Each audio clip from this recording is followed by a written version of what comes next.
Hello, hello. How you doing, Anthony? Doing all right myself. I have coffee with me, so the essentials are taken care of anyway. Perfect. And could you introduce yourself? I'm sure everybody here knows who you are, but just to dot all Yeah, our I's and cross all our T's. absolutely.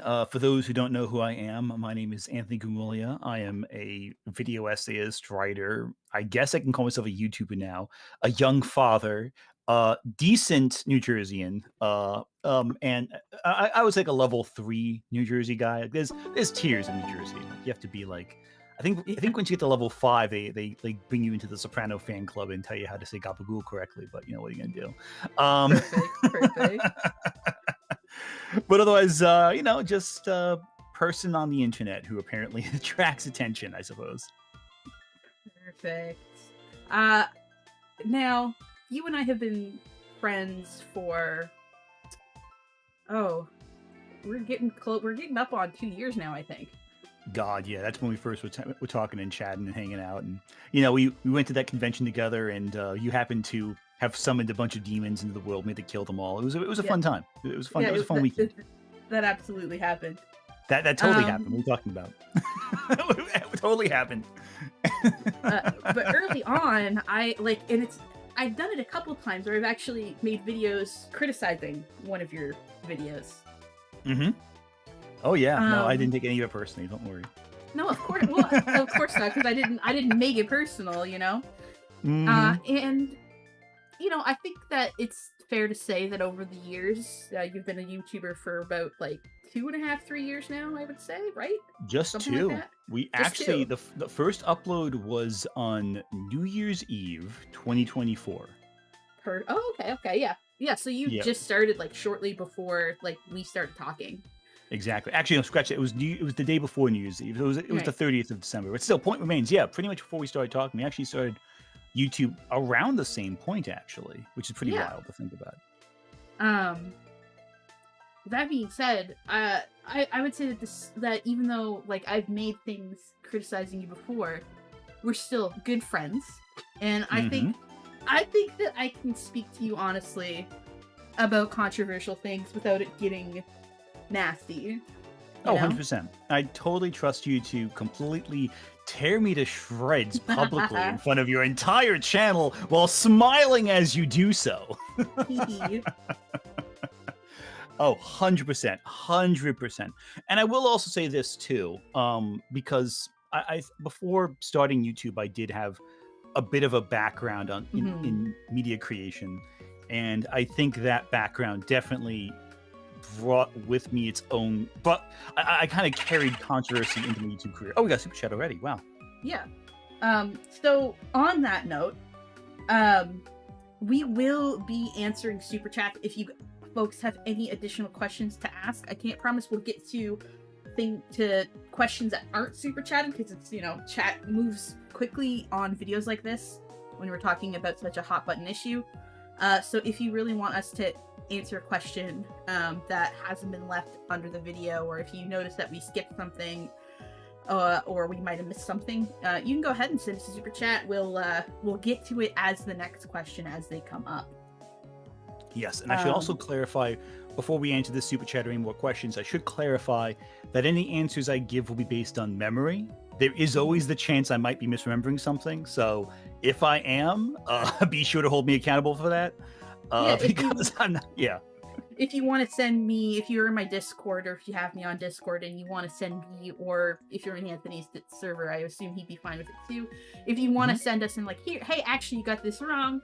Here's some clarifying information.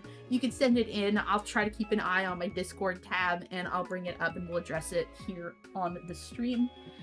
We also Mhm. are we're pretty aware that this stream might be clipped.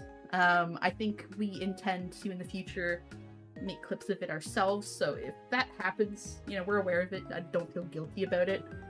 Yeah, no, Uh, everything we say is public, so it's not like it's not like we're trying to hide anything from anyone. yeah, yeah. If anything, it's about transparency anyway, so it works out. Yeah. We're kind of, we've been we've done our fair share of rolling in the mud, and Anthony, I think more so than me, gets a lot of negative attention. For So longer too. Yeah, Um, exactly. I'll probably address it at some point, but like as many people do know, I did used to write for CBR. I had like a social media presence before even that.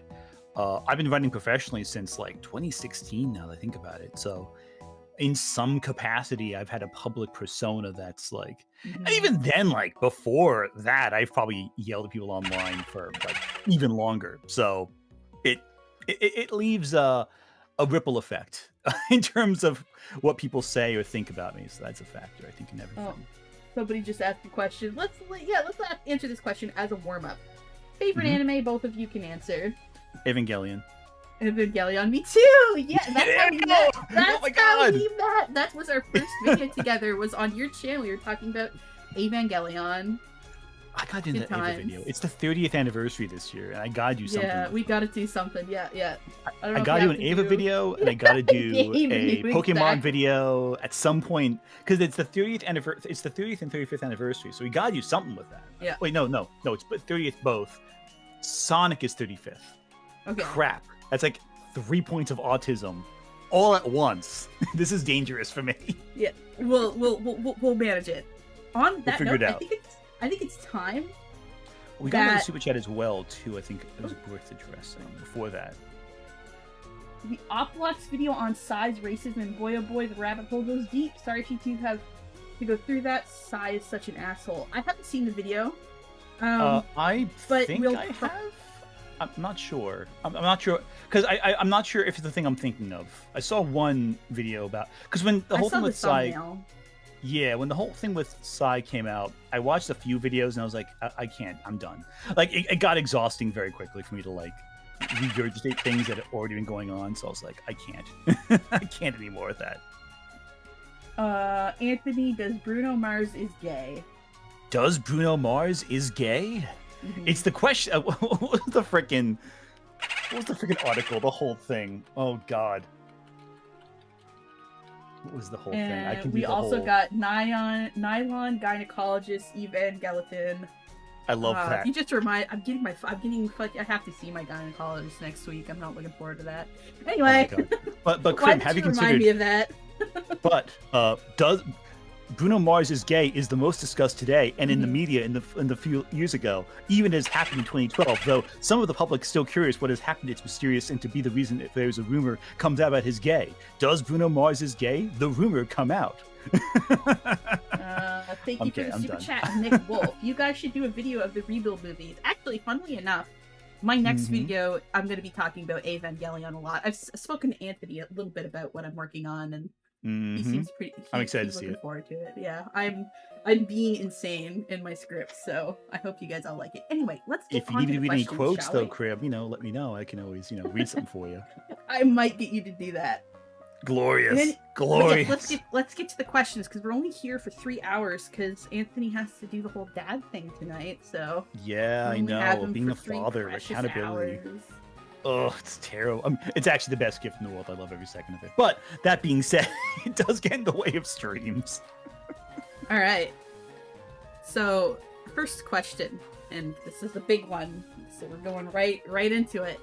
Between do the it. tactical Templar debate and having recently cut ties with a certain content creator, where does the impulse to engage with bad faith actors come from when your energy is better spent elsewhere?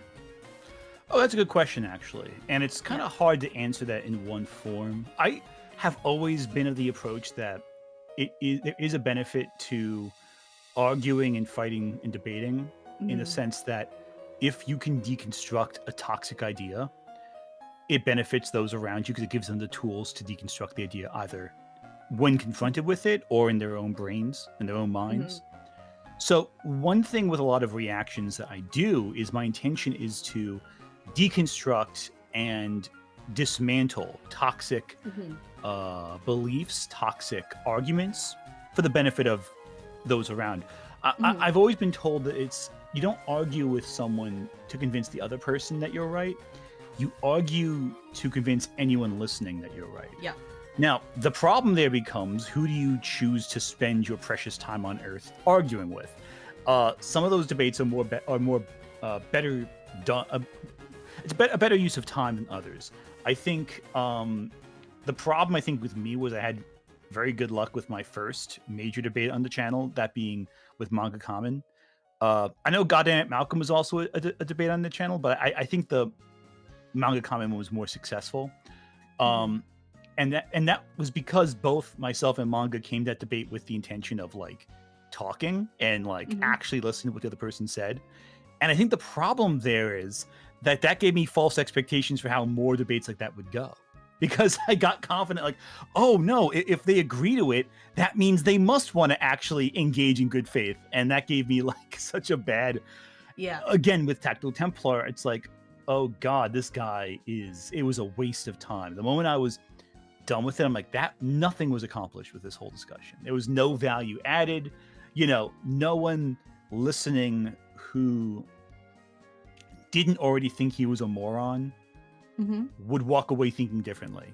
And no, like, and the problem is because of how he talked over what I was saying and how the volume was placed. It was like he sounded like a blowhard to my audience, but my point didn't get across to his audience. So there was no value to Mhm. anyone other than seeing two people argue. And even then, I don't think it was that interesting because the people who want to see people argue are there for blood sports, and I'm not really about that. So, Now, like, what value is provided? Very little, if now, any. if I may present my humble little opinion, Oh, please. I think that like, is it a good thing to dismantle and deconstruct Tactical Templar and his ilk's viewpoints and their commentary and the things that they make? Absolutely. Should it have been a stream? No, it should No. not have been a stream. Yeah, You get I'm me? with you on that one. I think I don't I see, and the thing is that, like I said, I've known you for almost 2 years now, and I know the kind of person you are, and I know that you you just want to be constructive, and sometimes it doesn't Yeah. happen because po buddy's nerfed. You don't always make the correct decision, and it's easy enough for people to criticize you in hindsight. But I think that like, if we all like take a step back and look at it from Anthony's perspective, I think that we can kind of understand why the decision was made. Ultimately, it just wasn't the right one this time, and that happens.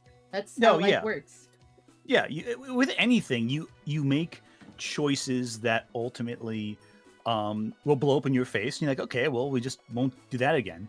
I always think Yeah. back to I'm not sure if everyone's seen it, the movie Burn After Reading, where it's like they sit at the end of the movie after all these people have died and these hijinks have ensued. J.K. Simmons' character, who's like the leader of the CIA or whatever, or FBI, I forget which one it is, he sits back and goes like, what did we actually learn from this? I don't know. I guess we learn not to do it again. Yeah, that's sometimes uh sometimes that's the best thing that we can learn sometimes, is that, well, not don't do that again. Yeah, basically. And it's funny too, because I think back to a lot of people. There is always a temptation with the internet and content creation where you go, how can I make something that's like an event for my audience, something that I think they'd enjoy? And you kind of go, okay, well, this seems like a big reach. It just seems like it would be interesting. People might enjoy this, and you kind of go, okay, let's try this out because I think it's something that people want to see, and you think that people want to see it. But really, what you haven't considered is maybe they want to see it, but it doesn't reflect well on you to be the one to make the hit, if that makes sense, right? Where on some level, people want to see a blood fight with this guy, but maybe you're not the guy to do it for a number of reasons. Like maybe because people have been like wanting to argue with Templar and yell at Templar and tell him how terrible he is and all that. A lot of people have, but like the problem is their channels that are interested in that kind of content, and I'm not the kind of person who really wants to tear someone down. I want to deconstruct an idea. I want to argue an idea, but I don't really want to go personal with it. And a lot of I was hearing through the grapevine comments they wanted me to say about Tactical Templar, because it's two factors. There's a side that thinks it was unethical to do the debate at all. And I hear that loud and clear. That's something I agree with. But there's another part of it that goes, you didn't go hard enough on the guy. And I'm like, well, in what way do you mean? And you'll get people who say, oh, you should have made this point instead of that point. I'm like, yeah, that's fair. That's a fair criticism to make. I just didn't think of it at the time, or I was caught up in one thing he said and didn't pick up on the other thing he said. Because a live debate, you're not hearing everything. You're hearing what you heard in that instant, and you're responding to, you're formulating an idea, a response. But the other thing is, people said, you should have made like more jokes about his appearance or made fun of him physically, and I'm like, that's not the kind of thing I do. I don't make fun of people's appearances. That's unethical for me. So it goes against my code of ethics, and I would never have thought of doing that. Or made a good joke about like him being like stupid or something. I don't know. Like they were. Yeah, I'm sorry. It's okay. No, you were.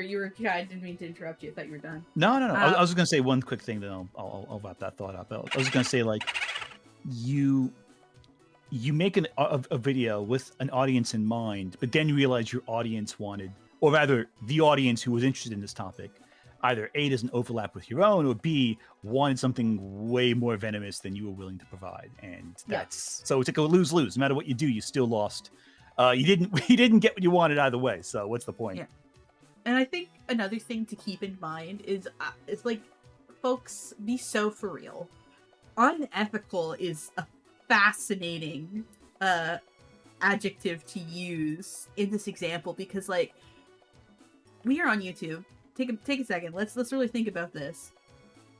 Who's getting hurt by this? Yet it's like cringe, and Tactical Vampire sucks and he's mean. But like, materially, if we're bringing ethics into it, who got hurt? Who is this hurting? This ultimately is YouTube. It doesn't matter that much. You're putting a lot of moral weight on a live stream on YouTube. I gotta say. Yeah.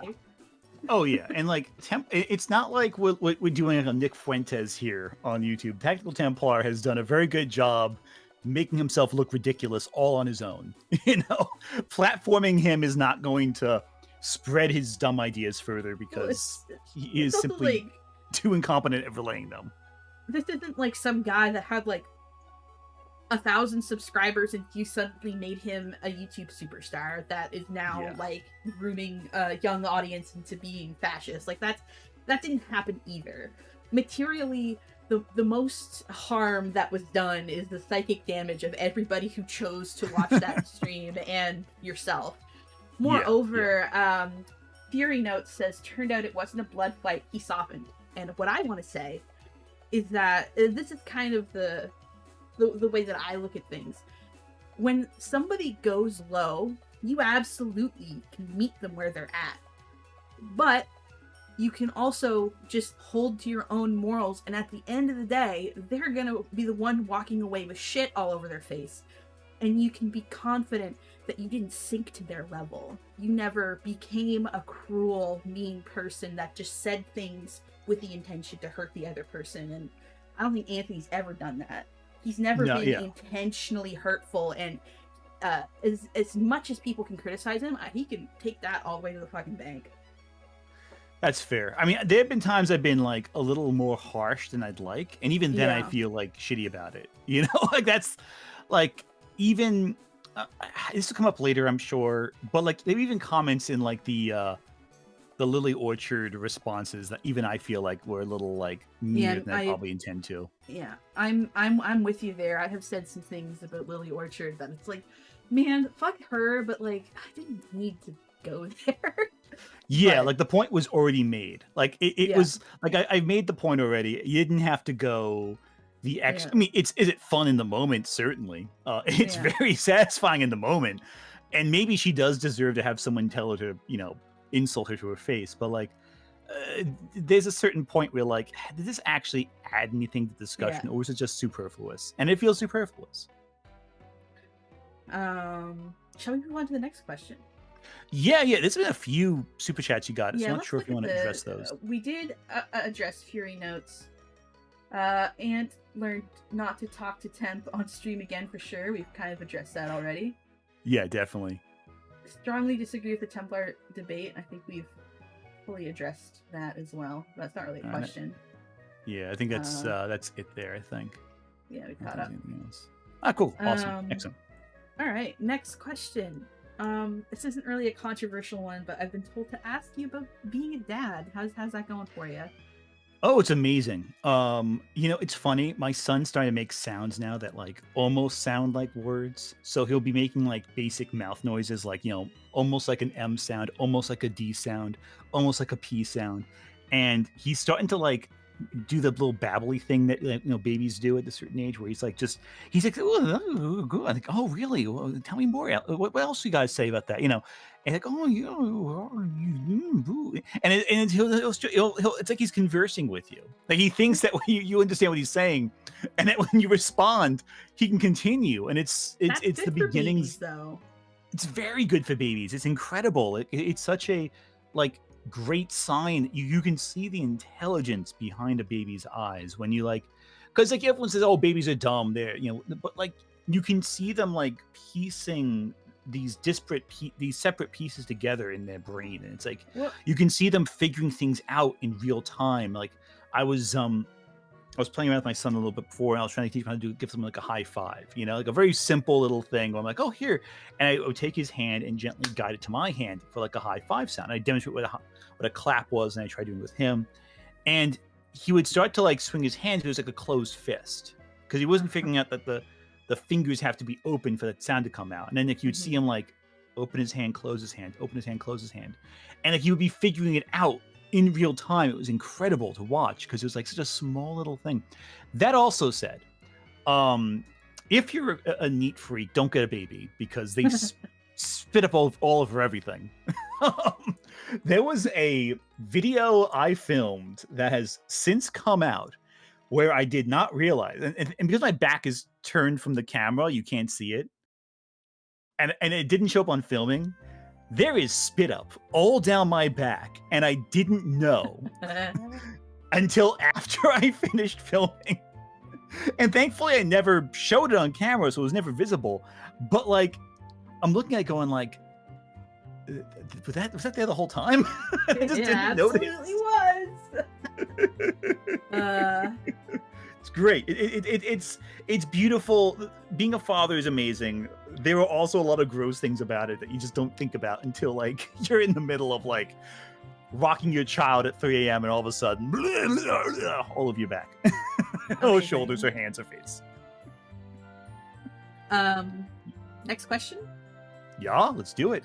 All right. And before we get to this question, it's Lily Orchard related. The thing is that people keep talking about Lily Orchard too, Anthony, and including Lily Orchard apparently. Me as well. She's gonna come up. Yes, in 2026 we are still talking about Lily Orchard because people keep on asking us about Lily Orchard. It's fine. If you're a public figure, you don't like that kind of you get talked about. It's not like Lily became a content creator by accident. Nobody becomes a content creator by accident. Like, none of us, I think that sometimes we're like, I didn't realize that I didn't think that I would get this far or be this successful, or I didn't expect the negative side of it, but none of us do it by accident.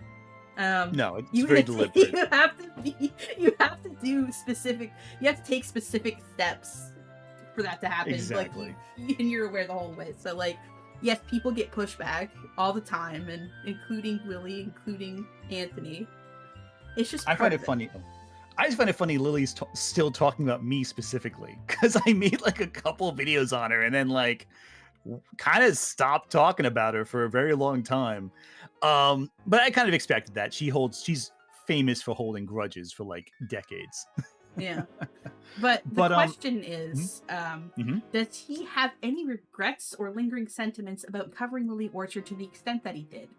With hindsight, what are things he would have done differently? And in regard to creators who also benefited from the Lily critical sphere, is there anything you would want to say to them now that you might not have in the past? Really, the only things I regret are technical. So if you've seen my second story reaction where I respond to her videos, I probably would have responded to Lily's videos more in that format. Yeah. Because I feel like just from a structural standpoint, it's a little more efficient to get like the ideas out clearly and concisely. Yep. Again, I was compiling live streams together, so it's not like the same thing, but I would have preferred a more buttoned up presentation personally, Yep. just because that's where I'm at right now with reactions. Like, I'll still react to things on stream, of course, usually now with groups, which is fun, but like, I just feel like I would have done it differently stylistically if I did it with my current level of experience and perspective on content creation, etc.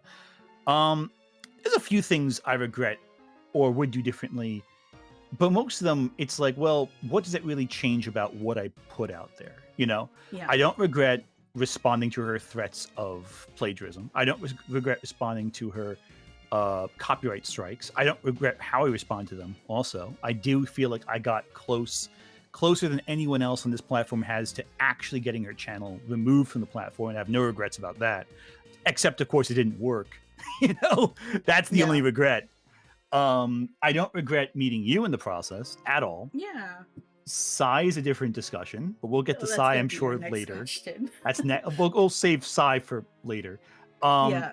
But I don't regret doing what I did, and I probably would do it again if given the option. Just better, you know, better quality, I should say. I don't think there's. I've gotten feedback before from people who said that, and I'll get the Lily crit sphere in a bit. I'm just talking about myself right now because I have thoughts on that too that are complicated, and I'm sure we've talked with Crim, so I feel like we're on similar pages with this note as well. When it comes to responding to Lily Orchard, my approach always was that they are people better equipped at talking about her crimes and misdemeanors. You know, those people alleged who are crimes and misdemeanors. alleged. Oh, sorry, let me phrase it: alleged crimes and alleged misdemeanors. Yeah, of course, alleged. They're better equipped at it. I am not a true crime channel. I am not a drama channel. I am a media criticism channel. So my best tools to combat toxic ideas and toxic influence is deconstructing those ideas. And kind of going back to what I said at the beginning of this, deconstructing negative ideas that can cause harm on some level is, I think, still very important. I think that Lily had attracted a community that was extremely impressionable, and I've spoken to people who were formerly in Lily's community who have since broken away from that, and the material that we produced at that time helped to some extent. I'm not saying it flipped a switch in their brain, but it was part of a pipeline that helped ease them further away from Lily's sphere of influence. And even if it's only a few people that worked on, that's still very useful to actual materially help specific people. May I bring up a personal example of that? Absolutely. So I feel like people that have been around the sphere for a while and who are around the community know the name Haddle Heart. Yes, that's exactly what I was thinking of.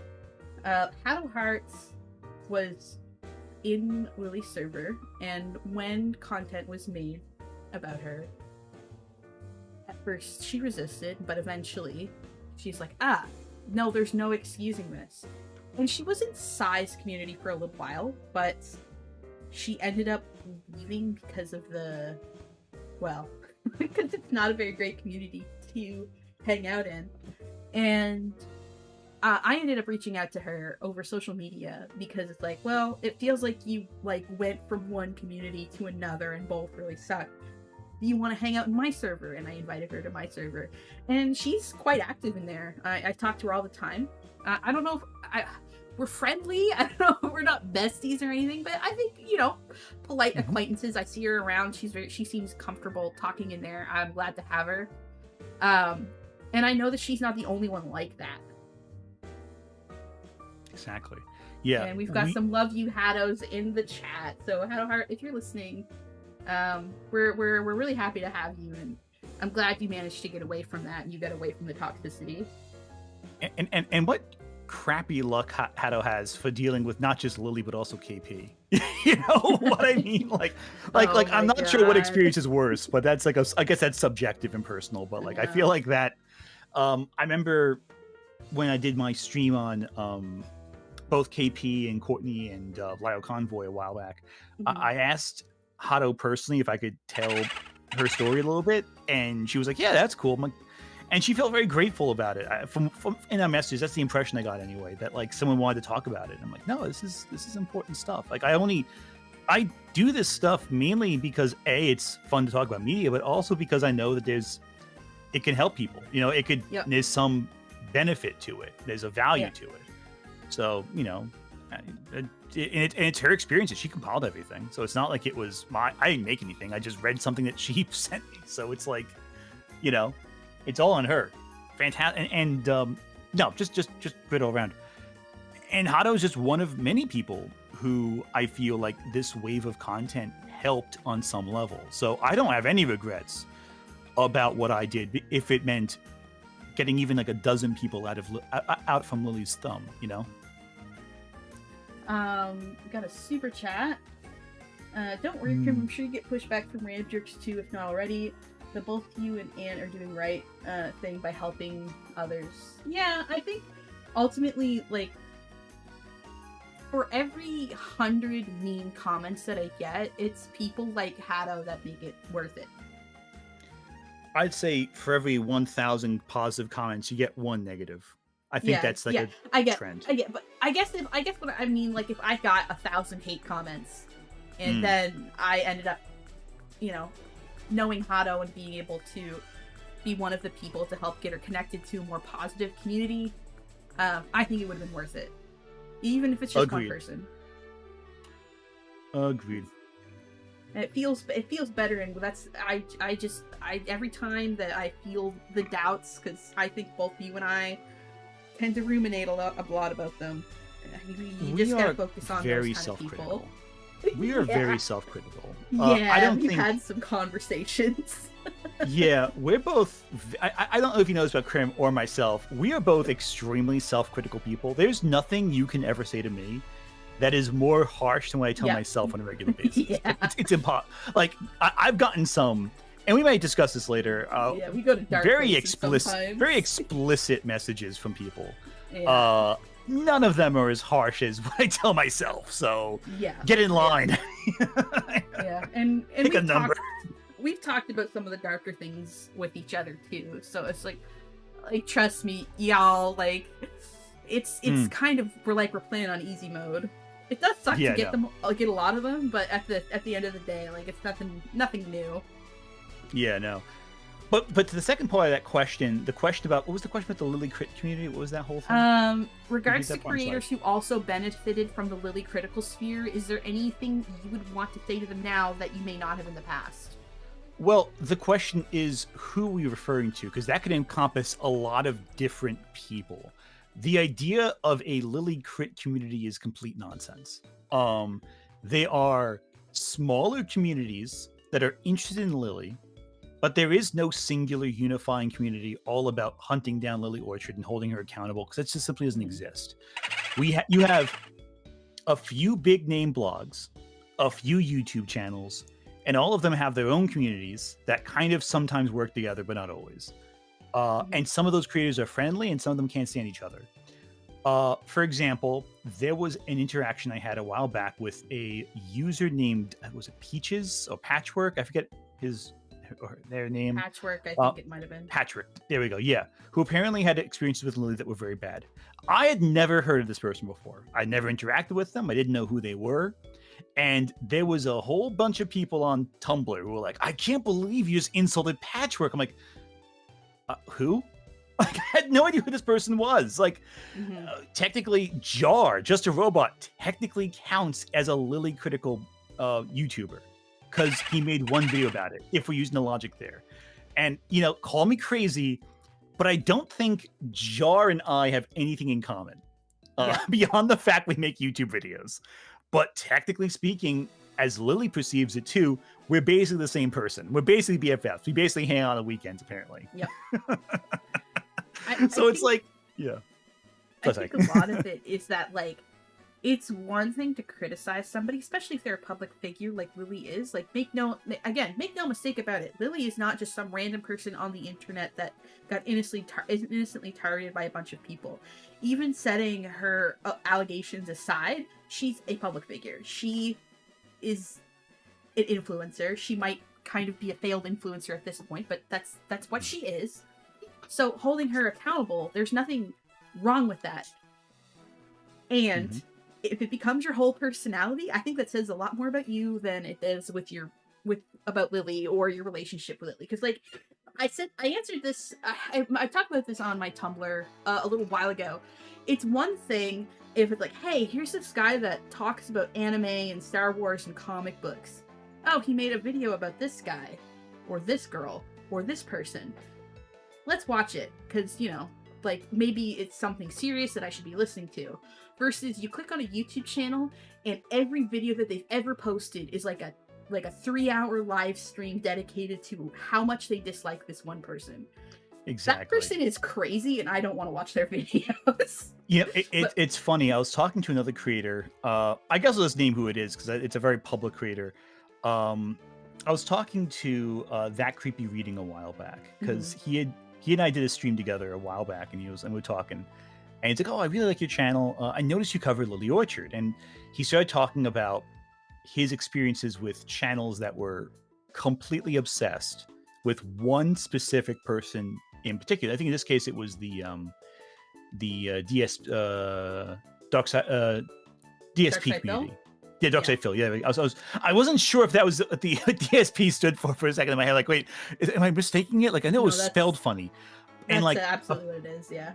oh yeah, and apparently the people who like are completely obsessed with him, who document everything he does, they're out of their minds. Like, they're crazy. Like, they're completely nuts.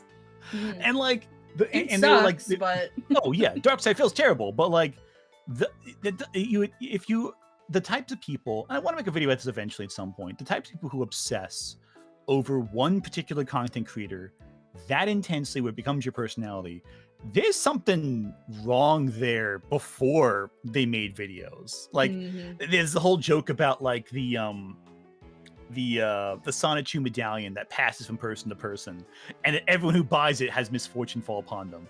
If you look at what the misfortune is, it's usually self-inflicted. The Yep. problem isn't the medallion. The problem is anyone who would spend money to buy that medallion was already on their way to messing up on some level, even if it was for a joke.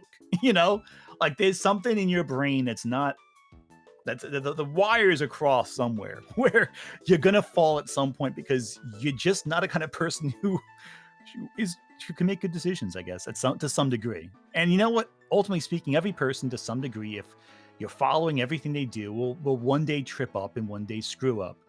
The Mhm. question is, how good are they at bouncing back from that, and how bad is that screw up in the first place? You know, I that's my made a perspective. I made a video about this topic myself a year Mm-hmm. ago, the YouTube negativity death spiral, and how easy it is to just keep talking about an individual over and over again. And there has got to be a point when you realize it's like, do I want to keep doing this forever? Do I want this to consume my life? Or am I going to pull myself out and actually do something I enjoy? Because I think that none of us liked covering Lily Orchard. I don't think it was I think enjoyable for us. I think Sai was the only Yeah, one who maybe. actually enjoyed it. I found it profoundly miserable. I did Yeah. it a couple times, and if you look at my channel, if you really look, you see there's the few live streams early on, and there's like 2 videos really talking about Lily, and the rest just responding to her throwing legal threats and like throwing slander, and that's Yeah. really it. You know, that's the majority of it. And whenever Sai would drag me on stream, basically, that's about it. You know, I wasn't. I genuinely, and this has also kept me from, I think, advancing faster as a YouTuber. Mhm. I rarely talk about the same topic twice in a row, or Mhm. frequently. I try spacing it out, you know, as much as possible. There's a few topics I come back to every so often. Like I've done Second Story twice. I've done the PragerU book club twice. But I feel Yeah. like those are also such different types of conversations that can allow me to talk about things that would be harder to make YouTube videos about normally, like Shakespeare or Pride and Prejudice. Um, so there's a method to the madness there. Yeah. Using But them if you, yeah. to jump off into other conversations, I think, is the most benefit that you get. I'll Mm-hmm. be honest with you. I'll be honest with y'all. My last edited video, Dark Fiction is Evil, 100% was in response to videos that Lily Orchard makes. Mm-hmm. but it doesn't really mention her at all. I think I allude to her at one point as a joke, but I don't mention names. It's not really about her. I'm not really talking about the exact things that she's speaking about. Mm. But the title of the video is "Dark Fiction isn't Evil," like elevated gray morality, what we can learn from dark fiction. That was kind of the angle I was going for. And like that was because I was pushing back against Lily and people like her, because she's not the only one like that. That kind of rhetoric gets into everything. Oh yeah. But All for over the both me place. and you, we both wanted to just be media critics at the end of the day and like video essayists. So Exactly. I feel And like there, where we've gone is very predictable and normal for us.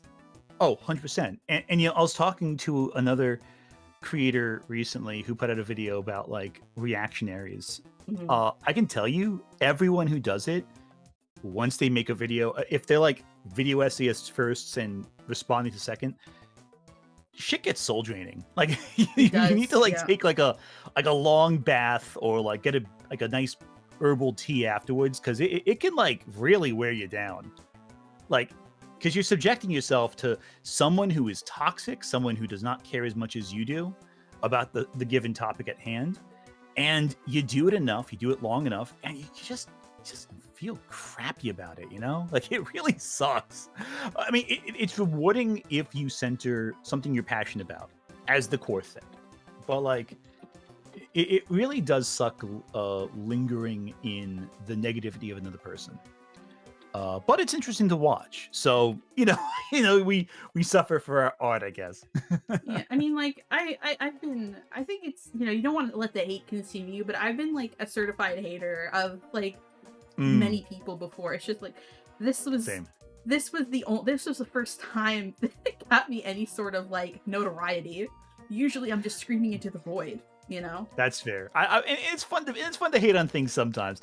I feel like it's easier to do reaction streams than it is necessarily to do like full blown edited content. But I feel like that's better at like I was talking to you when I was doing the second story video I did with like the 3-hour one. I was Yeah. like frustrated by that. I was like ranting in like private discords with you, like going like, I wouldn't want to do an edited video or a fucking live stream on that woman. I like her videos are so long. I might want to make, like, if I ever made like a video, it would probably be edited and it wouldn't be like picking apart one of her videos point by point.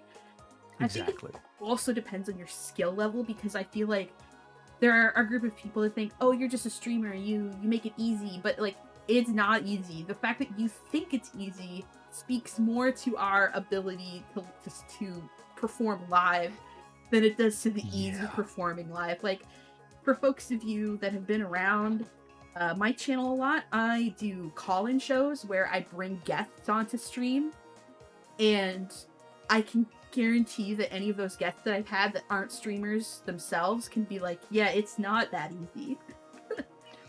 Yeah, that's why I don't do call-in shows. I love, no, I mean, yeah, I mean, like, it can be challenging, but I think I'm, like I said, I said this to you before.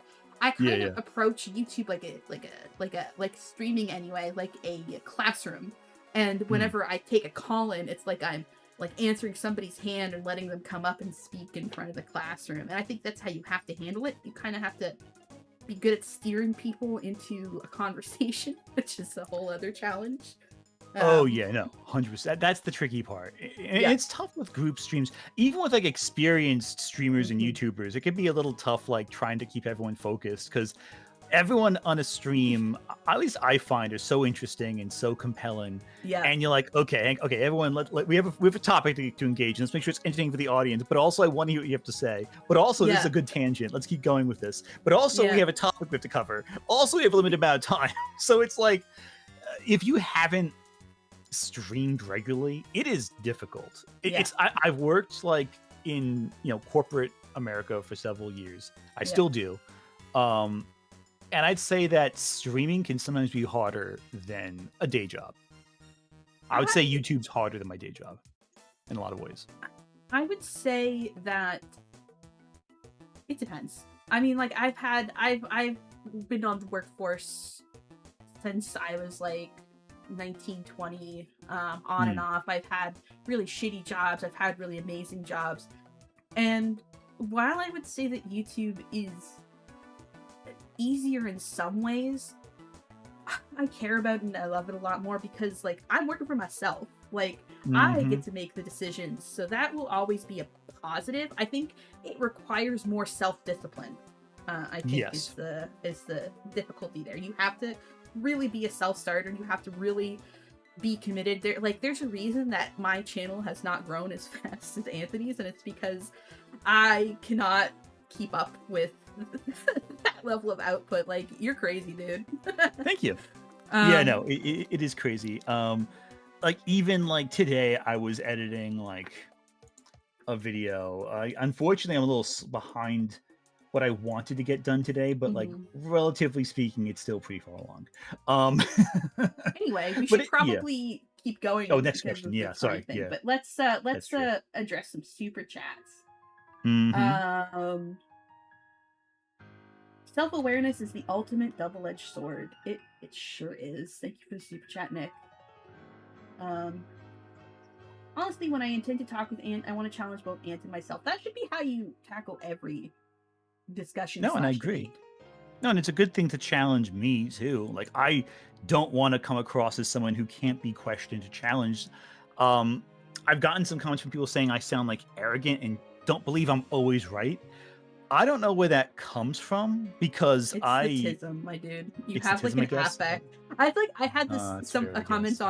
comment on this last week. It's like, why do you sound angry? It's like, bruh, I'm severely autistic and I have a blunt affect. I'm Yeah, having a that's great fair. time. I'm having a great time right now. I love talking to you. Oh, 100%. I sound pissed. And I know I I don't think sound I don't pissed. think you sound pissed. I think you Well, sound you know me passionate now. is what it You is. you But you know are. me You're well. passionate. You know, That's yeah, true. but like I know that I come across a certain way to people that don't know me. And I think it's just a different um accent that we have a slightly different autistic accent. You sound arrogant and I sound like a bitch.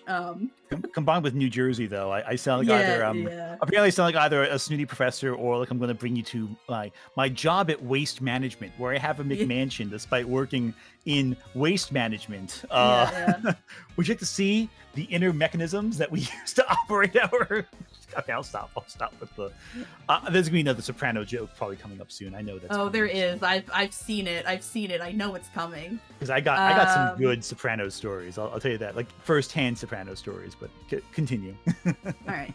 I accidentally went away from my page. Hold on, let me scroll back. How are you doing tonight, by the way? Surviving. Yeah, yeah, yeah, yeah. Yeah, All yeah, right. decently well. Yourself? Okay, next question. How did you feel about Psy back when all of you obliterated Lily together, and did that affect anything? Like, how did you feel about the so-called autism, the Tism trio? Okay, so this is a tricky question to answer because Yeah, obviously present perspectives yeah. are, and there were a lot of stories that came about Psy that came out in the last like 6 months that I had no clue about. But let's you and I go on a journey back to about Hmm. a year ago. Yes. I'll be honest with you, like, and there are people I'm very close to online who I talk to on a regular basis. Hmm.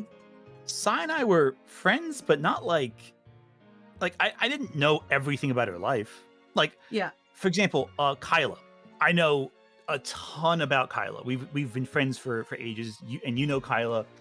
I love I know, Kyla. yeah, Kyla's great. Kyla sent me like a Christmas card this year. Like Aw. we're pretty close. Jazzy Oliver. I've known her for a very long time as well. I was on a podcast as a recurring guest with her back like during the pandemic. I've known Jazzy for ages. Just two off the top of my head I can think of. I would consider them a lot closer. Sai, we would mainly talk about like drama, and we occasionally talked about like different like things outside of that. But like, we outside of discussing Lily, like we didn't have a ton in common. You know, like Yeah, we didn't really have a lot.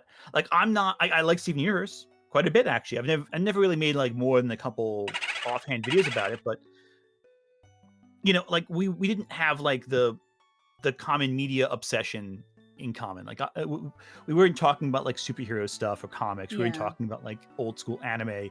outside of Utena, or Utena. Yeah, pronunciation, another thing right That there. something Uh, that we've spoken about before, and I've spoken about a little bit. mhm. The common link between Anthony and Sai was me. Hi, I'm the one who Yes, introduced them. They were I was their mutual friend, and then I think the first time that you guys were on a video together was my birthday stream. I think that would probably be it. Yeah, I'm not sure if I had commissioned art from her yet at that point. That's another thing I too I don't want to think mention, but I'll get to so. that later. Yeah, we'll get Yeah, to that. yeah, I that's another or actually maybe nonsense we thing. will get to that in this section as well. But I think that Yeah. like the way that y'all also need to Mhm. understand that me and Anthony have been talking about the problems we had with Sai long before we went public with it. We were both very uncomfortable with her. I would say since last winter. Mm. We started talking around Yeah. New Year's, I think, about like, I don't know what to do anymore. Like, this is getting ridiculous. How can she say things like that? I really don't like when she does this.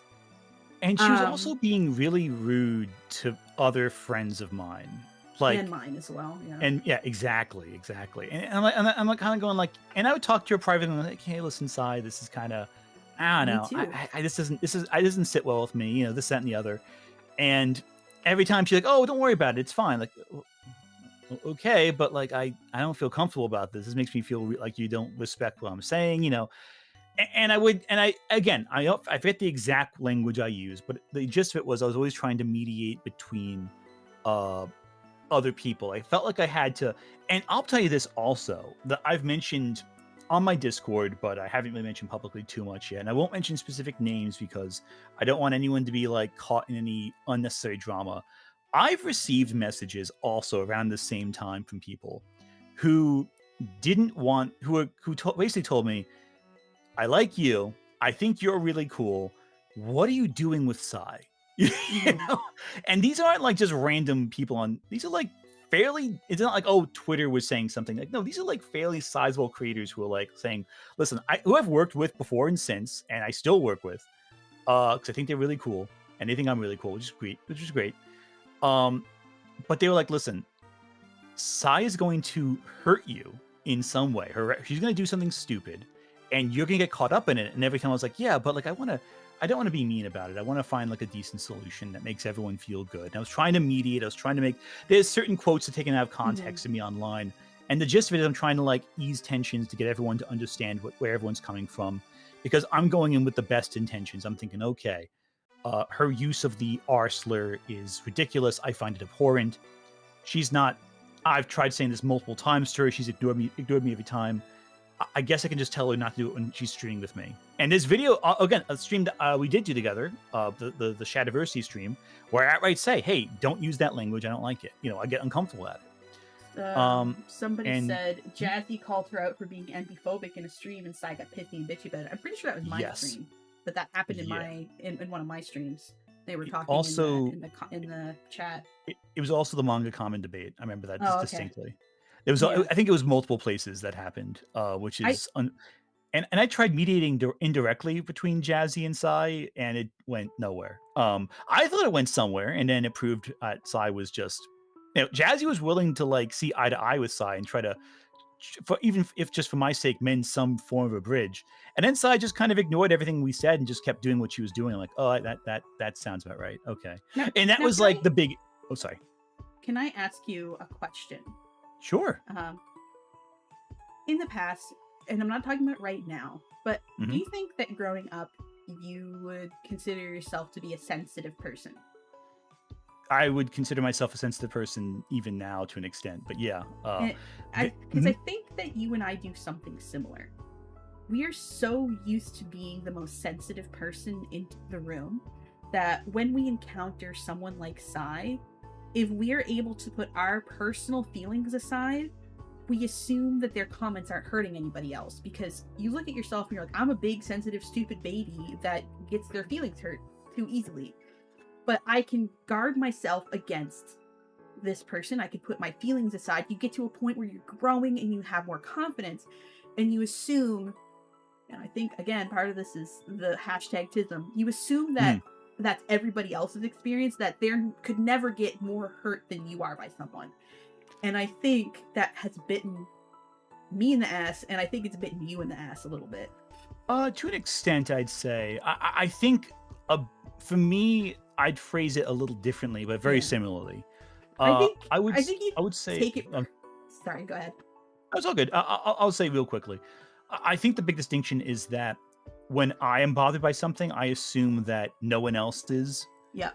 Yep. and that I don't want to make anyone else uncomfortable Yep. by bringing it up. So I just like Yep. kind of ignore what I'm feeling, and for everyone else's convenience, because I'm thinking like, oh well, I don't want to be annoying about it. I'm sure they're fine because no one else is saying anything, so that means everyone else is probably okay with it. So I'll just, Yeah. I don't want to like cause like rock the boat in the sense. So I'll Cool. just kind of sit back and tell everyone And later, hey, privately. And also, I don't like to freaking deal with drama publicly. I if I can resolve something in like a private conversation yeah. where no one's recording it, where there's no public expectation of performing, a resolution for other people's convenience, I'll do that.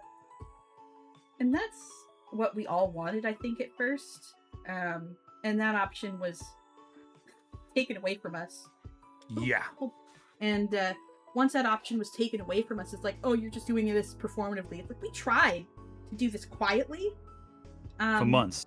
For months. We tried to do this quietly since last, again, I would say that me and Anthony started having like really serious misgivings about working with Sai last New Year's. Yeah. Like if you look at like, my, what do we do? How do we handle this? And also, if you look at my channel, and I'm going to talk about the art thing because that bothers me a lot. What Sai says about that. That I'm like, shut the fuck up, Sai. But like, if you look at the art on my channel, the last piece of art Sai did was for my Mary Jane video. That was in April, and that sticks with both of our timelines about events. That was around the time of the manga common debate. That was around the time of the April Fool's non-controversy that Sai definitely didn't help resolve. Because I also tried de-escalating that, and Sai got in the way of that as well. And that was like what all the straws were breaking. I'm like, okay, yeah, no, I can't keep working with Sai. She's gonna do something horrible. I was trying to be friendly when possible. I didn't want to cause like an argument, but like I also was like, I can't anchor myself to her channel anymore. On occasion to be nice, but I wasn't, so that was around the time I relied more on Krim from all my thumbnail art. Thank you, Krim, by the way. Your art is incredible and work is great. I love working with you, and you pushed my art in directions that I don't normally push it, and I've learned more, and I love working with you. You're a great boss. You're a great client. Thank you. I appreciate hearing that, because I worry sometimes I'm like, my requests are really strange, especially like I like a 1 a.m. message saying, hey, Krim, can you like do this? Like, those are the weird things I've told you. And you listened to me and be like, hey, Anthony, I can't draw that. That will look bad. And also, I think it was a couple months ago. I was like, hey, Anthony, could I get a raise? And you're like, absolutely. Like, without zero hesitation. Anthony is not like miserly when it comes to paying the people that work for him. So like, and it's not just me. Wave Runner, I think, is the other is your editor. Wave has edited a few things. He isn't editing a lot of stuff for me right now, but the door is always open for him to come and do more work. He's working very hard with Lilygoth Kikimation. So I was like, okay, you got to take some time off for me to work on Kikimation, because that channel is taking off way faster than mine. You get in, and they put out like fucking 3 videos a week at this point. So his scheduling was difficult, but he wants to do more. For another editor, I might have somebody I can hook you up with. That I currently have a surplus of editors now. Okay, and I now have a surplus. I have too many people working for me at once. I'm like, okay, I have to make more work fast to keep everyone happy. Don't worry about it too much. But like, you aren't. Yeah, you've never been miserly. I was like, hey, and I'm the one who approached Anthony. I was like, hey, Anthony, do you want some help with thumbnails? Your thumbnails kind of suck. I was kind of mean about it, but that's like, fair. I wanted his channel to do well. It's like, dude, your thumbnails are holding you back. They don't measure up to the professionalism of your videos. Would you like me to make them for you? And you're like, yeah. And I've been making thumbnails for him every week since. Sometimes I do a couple a week, depending on if he has a bonus video he wants some help with. But he's a great boss. So it's always been weird that Sai's like, yeah, he didn't pay me. I was there for the conversations sometimes, not every single time, obviously, but there were times where I was there for when they were talking about prices. I can tell you that Anthony did pay Sai. Exactly what she asked for. And you know what? Sai And also asked for Sai- more. Early on, Sai asked for a raise, and they gave it to her. Yeah, and Sai, I think, got paid more than I do. She asked for more money than I do, I believe. You know, I don't want to speak about the specifics of pay. She did ask for more at first, and was pricing it up with the intention of continuing to ramp it up. And the implication was that it would be stages of raising the money. What she was paid is not too far off from what I pay you. Okay. Yeah. But there was the implication she would raise prices further. Yeah. Which is fair. And again, I also say this. The big difference, though, is that you're making those thumbnails for videos that get, like, say, my videos do a range. You know, they're never really. I think outside of one this year that performed kind of weak, they all perform pretty much on a relatively consistent basis, with some outliers that go further. But they pay for them. The thumbnails pay for themselves very quickly. Not all of the videos Sai did thumbnails for paid for themselves. Not because of Sai's work. I thought it was really, really good. It's just my channel wasn't big enough yet. You know, it wasn't. It didn't get outside of the Lily Orchard stuff, which always did numbers, and outside of reactionary stuff, which I didn't want to become a channel about. The videos just weren't consistently getting enough views on a regular basis to merit that much money being put into the thumbnails. They just weren't. It was. Some of them were money sinks. A couple of them were, quite honestly. And that was a conversation you and I had early on. Was like, hey, I obviously would like to make enough money that I'm living comfortably, but ultimately at the end of the day, I want to scale it to your videos and what you're making. I don't want to like take every cent and then some from your videos. I want you to make a profit. You did most of the work. But I think that I have something to contribute and that will help you. And like, I don't think I'd ever put a price tag on a friendship. That's not what it's about. 100%. But like, I think that also you and I are very good at compartmentalizing our friendship from our working relationship, and I attribute that a lot to the fact that we both got into this when we were older. Yes, 100%. We're both professionals outside of YouTube, you know, who've had professional experience in our respective fields before that. Like Trim, you've worked in animation. I've worked in marketing and the publishing industry, technically. Yeah, I've worked I did a little bit of animation, but most of my experience is actually with editing and journalism. Exactly. So my animation work was but we have a very similar background. We get how that world works, and we don't take it personally. If like Anthony's like, I don't like this, I wanted to change it, and I'm like, Anthony, the layout that you suggest sucks. There was one I'm thinking of that I almost feel like I didn't realize the implications of what I was asking you to draw. I won't go into specifics, but there was probably two of them that there was the implications where it's like, Anthony, that just looks like that person's getting head. I can't make that. And the other one looks like unintentionally sexual thumbnails. I'm like, I had no idea that was the case. Anthony sitting down in front and like 5 people standing behind him, and I'm like, Anthony, I can't do that either. Anthony, no. What's wrong? I don't get it. It's totally fine. I think and he had to explain patiently to me, like, actually, Anthony, here's why, and this is the reason it's a terrible idea. Like, oh, that never occurred to me.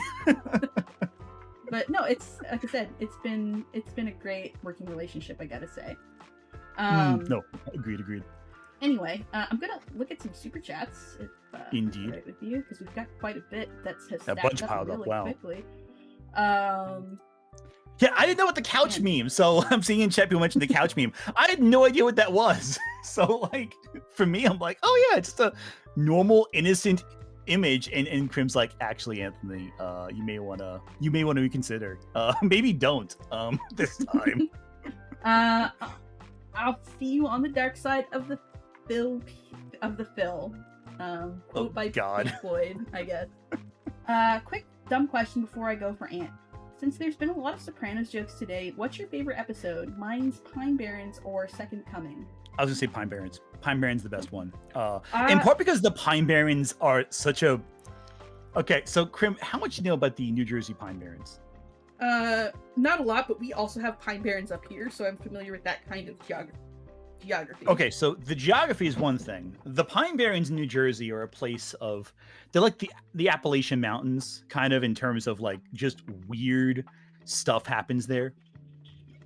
There's a lot of legends about the Pine Barrens, in part because of the Jersey Devil, and in part because Napoleon's brother. Creepy. Oh yeah, they're just creepy to be in. If you've ever been to anything like that, they're weird. Oh yeah, and the people who live there too, who are like they're less isolated now because no one is really all that isolated anymore in New Jersey, the most densely populated state in the country. Yeah. But for a while, they were relatively speaking more isolated, and they had a whole bunch of stories about this bizarre monster that lived in the Pine Barrens called the Jersey Devil. That was just it was. It is. Krim, I didn't want to tell you this, but really you are in fact a 400-year-old monster who has been reported since before the Revolutionary War in the Pine Barrens of New Jersey. But that episode was just really good from The Sopranos. I don't want to say what happens, but if you've seen that episode, you know what I'm talking about. It's my goal, because I have never actually sat down and watched The Sopranos. One of my goals this year is to sit down and watch all of Sopranos. So. Okay, so Krim, if you want to know what where I live looks like, that's the best depiction you can have of it. Because, okay, so I think there's a question about this later on, so I'll hold back on that. But and for me, the opposite, the one for me, the best representation of where I grew up is the Trailer Park Boys. There you go. Very accurate. Anyway. Fair. Krim and Ant coming live from the chalkboard with hot goss. It does kind of look like a chalkboard, doesn't it? My background. It does a little bit, yeah, a little bit like chalk. We should have like a chalk that draws in the back of it. One of my fonts that I use is the chalkboard font. So. Well, listen. How can you have the Pirate software chalkboard without any chalk? I ate it all. Oh, there you go. Maybe 5 people thought that was funny, I guess. Where I was when y'all split up officially. Why are you talking about it? It's like I remember where I was on 9/11. I was talking. I know what I was too. In New Jersey. Crazy. Yeah. Yeah. I mean, the thing is that we both were like, it had been ramping up for a while, but like Sai covering Artis felt like just a step beyond the pale. We realized that she had crossed the line a long time ago, and it was just like we both knew the kind of comments and like nasty shit was going to be sent her way, and we knew the size of her channel. Yeah. And we were like, come on, like, what, you know better. You know what you're going to put her through if you do this. And for me, and that was when we both agreed privately, it's like, that's enough. We can't keep working with her anymore. And I decided to say something publicly about it. And Anthony's like, I'm not gonna say anything to her. I'm not gonna like make a public statement. I'm just gonna quietly pull away. And I was like, okay, Anthony, do what you need to do. I didn't personally agree with the way that you were doing it, but I understood why you made the choice that you did. And my concern also was a little twofold. My other concern was I didn't want to hurt Sai or Sai's community at the same time, because like I knew there's a lot of people after her. I knew there's a lot of people who were pursuing that, and I didn't want anyone to like use my drama as ammunition to hurt someone. So that was my concern too. Because I knew I was getting to the point where my channel was getting substantially larger, and I had to be way more careful about what I said. And I realized, rightfully so, that no matter what I say about Sai, if I make a public statement decrying her or being negative, there was enough of an overlap in our community where it could monetarily hurt her. Yeah. You know, if I said something and it made her audience, for example, reject her. Because at this time she was saying things that were rude, but I didn't want to like destroy her career by any means. So I'm like, listen, I don't want to rock the boat too much. I was trying to find the path of least resistance. But unfortunately, it ended up happening anyway. So yeah, it was unavoidable. Well, because it got to the point that I don't know about other people that were your friends, but definitely for me, where people are like, "Why do you still talk to Anthony if he still talks to Sai?" And I had been hearing people be like, Anthony's okay with racism, Anthony's okay with transphobia, he doesn't care about the trans people or the people of color in his community. And I, again, ended up confronting Anthony. It's like, you gotta say something. It's not about how, if Sai is getting hurt or not, or and you think you're protecting your friends, but you're not, because we're still getting shit anyway. Not only that, you wanted to protect your community, but like the queer people and the people of color in your community do not feel safe and like are like walking on eggshells because they don't trust you. That's the other thing too, which is, you know, by inaction that resulted happened, which is very not what I was intending at all. It was completely the opposite. My actions were entirely driven by a drive to make sure everyone had the best opportunities, everyone was safe and protected, and that no one had a negative experience. Unfortunately, that's a very unrealistic thing to ask for. You know, that's the problem ultimately. It got me to point out, it's like, you're not protecting people like me or like Chloe or Jazzy or Kyla. You're like, you are making people like us and people in your audience that are like us feel unsafe. I don't think the four of us felt unsafe around you. I think that we questioned like the people that were in the audience that were okay with that kind of thing, and you know what I mean? And I think like putting your foot down finally was like, okay, Anthony's gonna put his foot down and he's gonna do what he can to make us feel safe. And that was the aha moment. That's what it felt like when I was talking to you. You were like, oh, I didn't think about it that way. Yeah, no, I was thinking purely like, I didn't want to bother anyone. I don't want to cause like unnecessary fighting between communities. I didn't want to cause anyone harm by getting caught up in crossfire, which is, you know, also in fairness, also a valid concern, because that ended up happening anyway. Yeah, and you don't realize that people are suffering in silence. So yeah, because no one's saying anything. That's the thing too. No one said anything. Like, no one directly commented to me outside of like vague.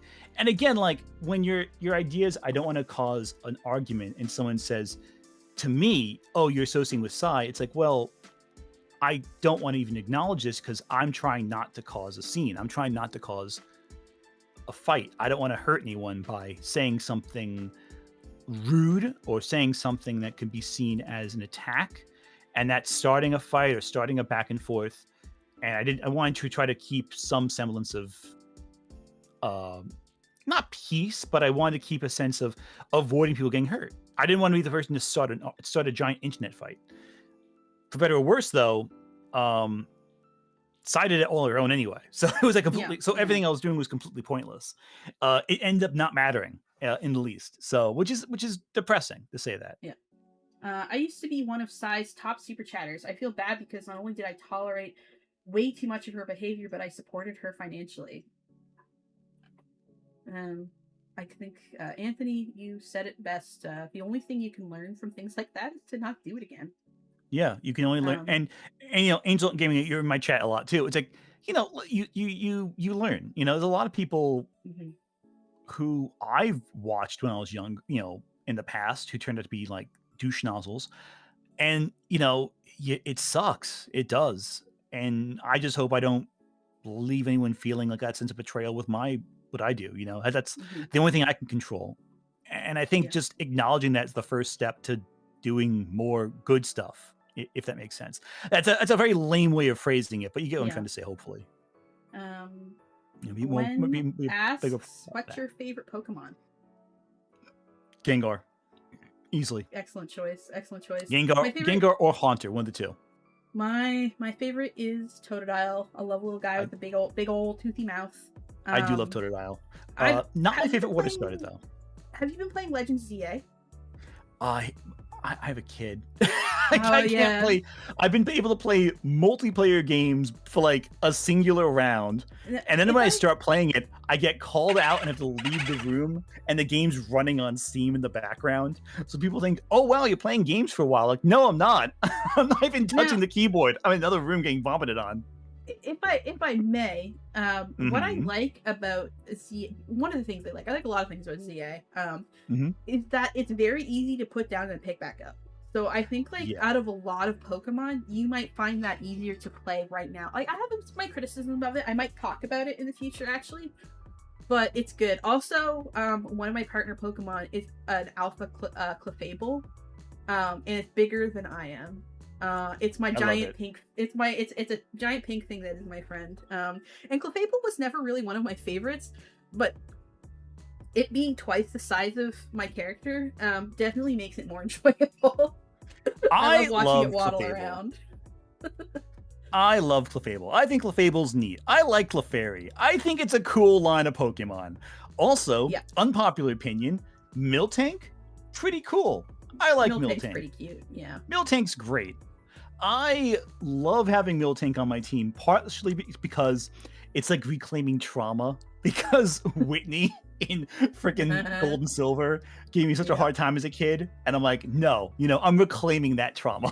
I'm taking it for myself and using it as a weapon. Anthony, why have you still not watched Barbie Fairytopia? Democracy needs to know. By Oh Paige. my god, no, I know what that's a reference to. Oh god, I do have to watch Barbie. Oh dear lord, I Watch it do. with your A, son. wh- a while back, I said I'd make a video about the Barbie movies, and now I guess I have to do it. This year, They're 2026, will be the year I review the Barbie they're films. actually really good for no reason. I have heard this. This is what's so stunning to me. Like they're actually competently made, but like they clearly like I cash in I productions, but they're very decently made. I liked Princess and the Pauper the best. Um, that was probably my favorite iteration of the Prince and the Pauper story. It was so good. Mm. It was so fun. Anyway, what's your least favorite scary movie sequel?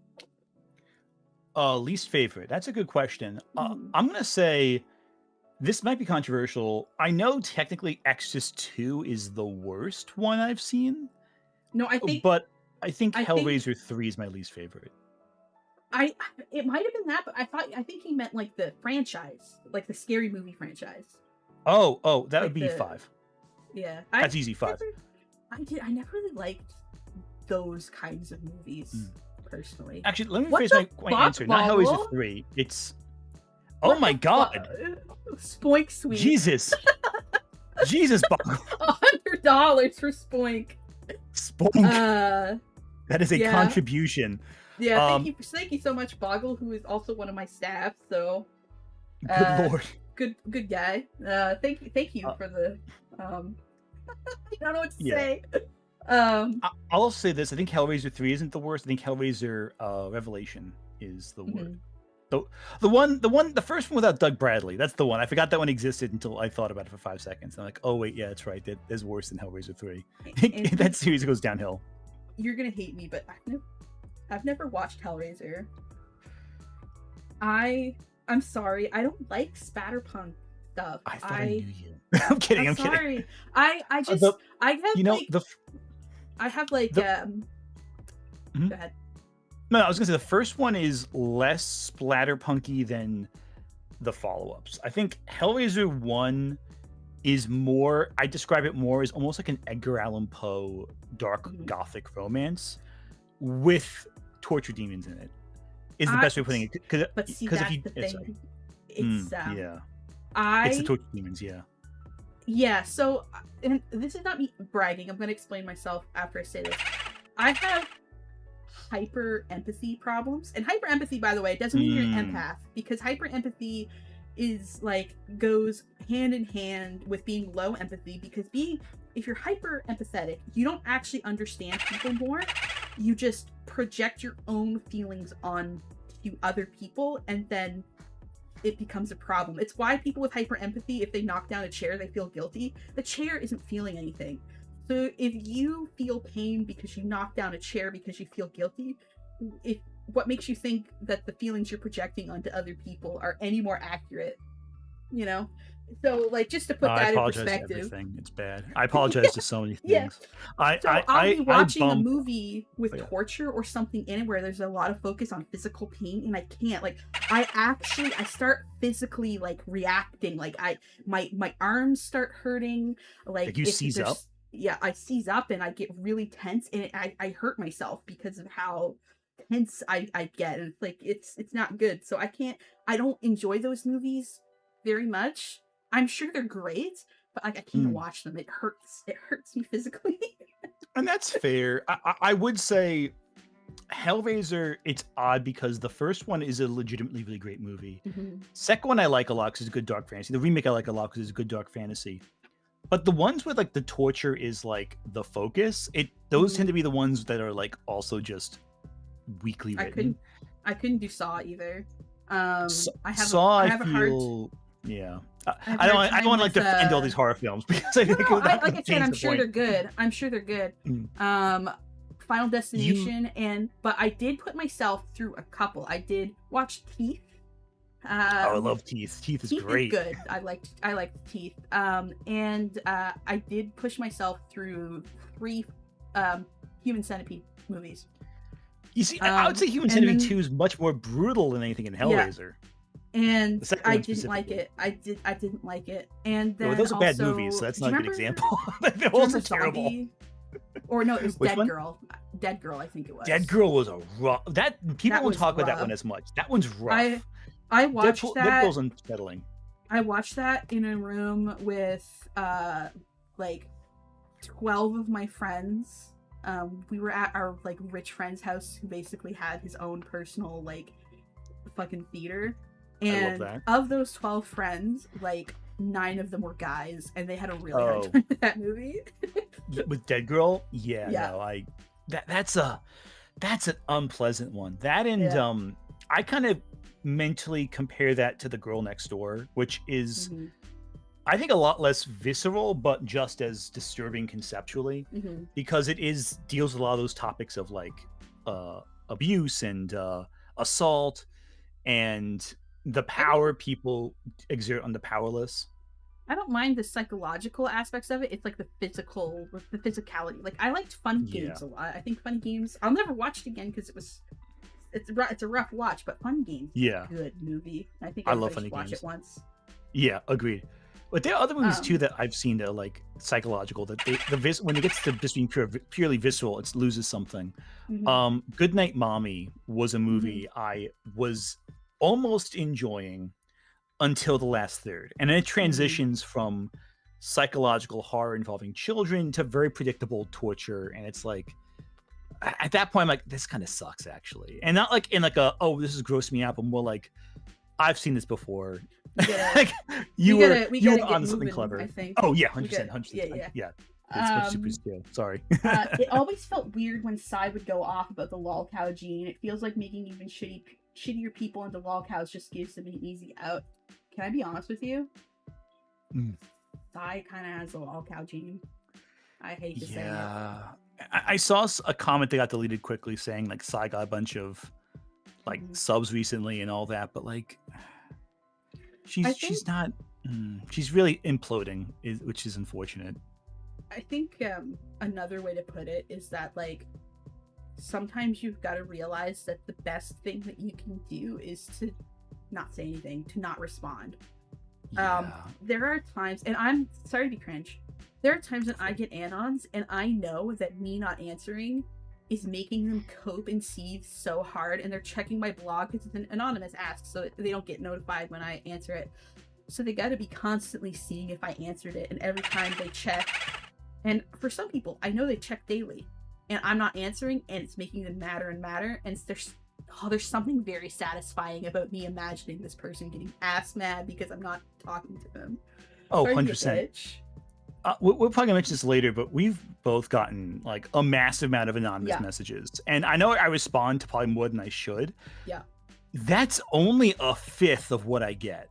If But you've seen that's my responses, that's like a tiny fraction of some of the extreme messages yeah. I've gotten And that's anonymously. something that I wanted to talk to you about on this because like first I'm gonna finish We're gonna finish answering these super chats, and then we're gonna get on to what I wanted to tell you.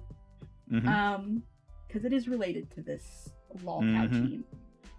The funniest, for lack of a better word, thing about the screenshots, you know, those, is that most, if not all instances she said used were completely unnecessary, like just say N-word. You know what? I'm done defending those screenshots. No, I've yeah. made comments on it. I've tried to look at it in good faith, and it's just not worth the energy. Yeah. I We were all very draw charitable whatever, to her. yeah, draw whatever conclusions that you want about those screenshots. I'm done trying to be charitable about them. Yeah. We tried de-escalating, we tried helping out, we tried rationalizing, and like all of it ends up to the same place. It's like that only helps if she's willing to de-escalate, if she's willing to clarify. You can only open a door for someone so many times from the walkthrough and watch them just like laugh at the door existing. Well, at the end of the day, and like, I think I can say this out loud, but I'm gonna say something that she said recently, and she should have known better at this point, because she was in the public eye, and this was in a public server. She called somebody Hijabi the Hut, and at that point, like, I'm not gonna defend. No I'm not gonna be charitable with you anymore. That's racist. Outright, completely. Like, you can make and I made the argument too that she was trying to be sarcastic and just was really bad at it. I was trying to frame it so that, oh no, she's just bad at making jokes. That's how I interpreted it. I interpreted really it as she was trying to be like, this, you can't say this. This looks really bad to say. And then she says it, and she censored it, and she tried to censor it, but she probably could have done a better job. And that's what I've always said. But like, at this point, I'm fucking done giving that conversation a charitable interpretation. I don't care anymore. There's only so many things. If someone makes a comment that's accidentally racist one time, you can try to like, but when it's a pattern, you're like, no, actually, maybe my first instincts were right. And it's a pattern. It's a continual pattern. She keeps fucking doing it, you know? And like, there's no, you can, as much as you want, you can say, and I'm not saying criminal I do this, I'm just saying in general, like, at a certain point, you're like, how many times can we explain that this is bad? Like, to you as a person, like, and for you just to ignore it. Like, it's impossible. At a certain point, you're like, no, I just give up. I'm not fucking talking about this anymore. Not like talking about like in general terms, but like, I'm not talking to you about this specifically. Yeah, exactly. You know? I'm done. I'm over it. The next one, I was going to ask about Jester Bell, but then I tell on myself. All I can say is, if anything, I felt patronized by her, and I'm starting to reevaluate my criticisms against the movie industry. That's good. That's good that you're reevaluating it. That's excellent. I feel like people like Jester Bell and Second Story are really good at sounding like they're coming from a good place. And I think I've seen one of Honeycutt's videos, but also a similar situation, where they're good at sounding like they're smart, and it's the same thing with Lily Orchard. But then you actually, like, if they start talking to you about something that you know about, you're like, wait a minute, you're full of shit. What are you talking about? And then you realize that, like, okay, so you were full of shit about the thing that I know a lot about. What about everything else that you were my firsthand experience for? Exactly. And that's a big thing too. And that's the thing also, like, if you argue against one of my videos, which happens a lot, my response will be like, okay, let's talk about it. You know, there was the Lit Devil response a few months ago that I responded to. And most of my response was like, hey, why aren't you talking about my video enough? You know, it was mostly like, hey, you have a chance right now to really show how my arguments are bad. And you're not actually engaging with anything I say. You know, that's they're talking about this idea of you rather than you. Exactly. And it's like, yeah, I can handle people bad-mouthing me. It's been all my freaking career. I can handle people disagreeing with me on a topic. I don't expect everyone to agree with everything I say.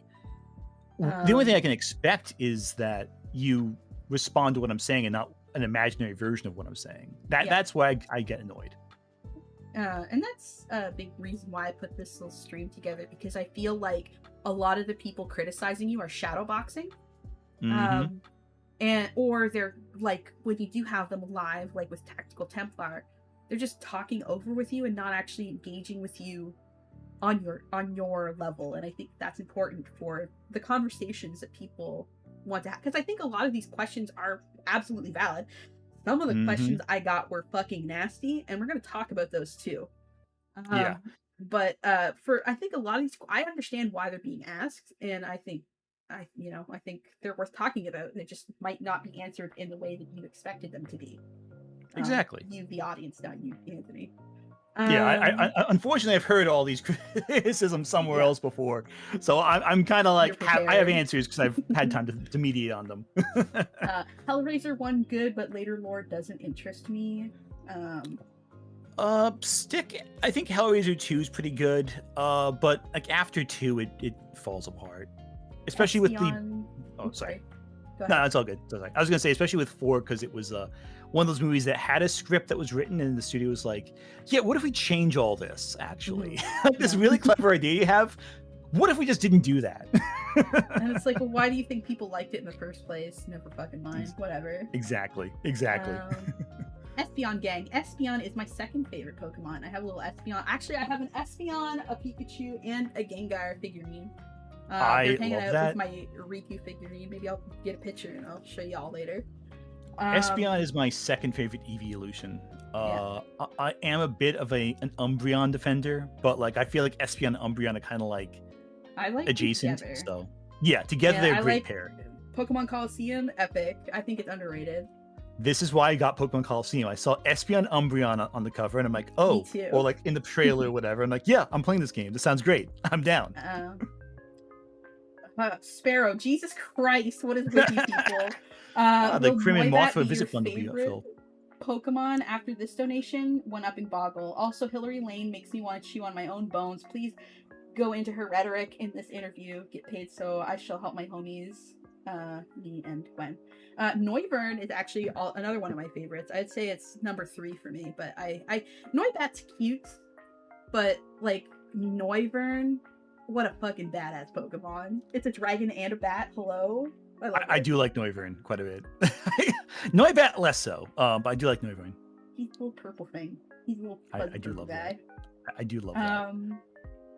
Something that gets me, this is being said by Cassie Hosh, about GP's reaction from the Sai situation is people going, Ant should have cut ties sooner. Like, God forbid a guy want to keep a friendship and or solve it privately. Again, me and Anthony have kind of been distancing ourselves from Sai for like a year, and Sai tried to, or not Sai, Anthony tried to like cold shoulder her last spring. So Yeah, like don't forget, Sai has not had any involvement on my channel since April, like in a monetary way. Like that I feel people overlook that detail. Like she was receiving consistent, well-paid finances from me, and that ended. yeah. I feel like everyone forgets that part of the conversation. Like that's a major component to all this. Because she was getting decently paid for everything she was working on. So that's a big impact.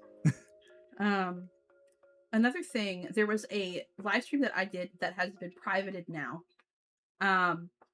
Where I forget what the exact, but you know which one it was. It was the last time that the 3 of us were on stream together. Another one, yeah. It was. I'm gonna look at my.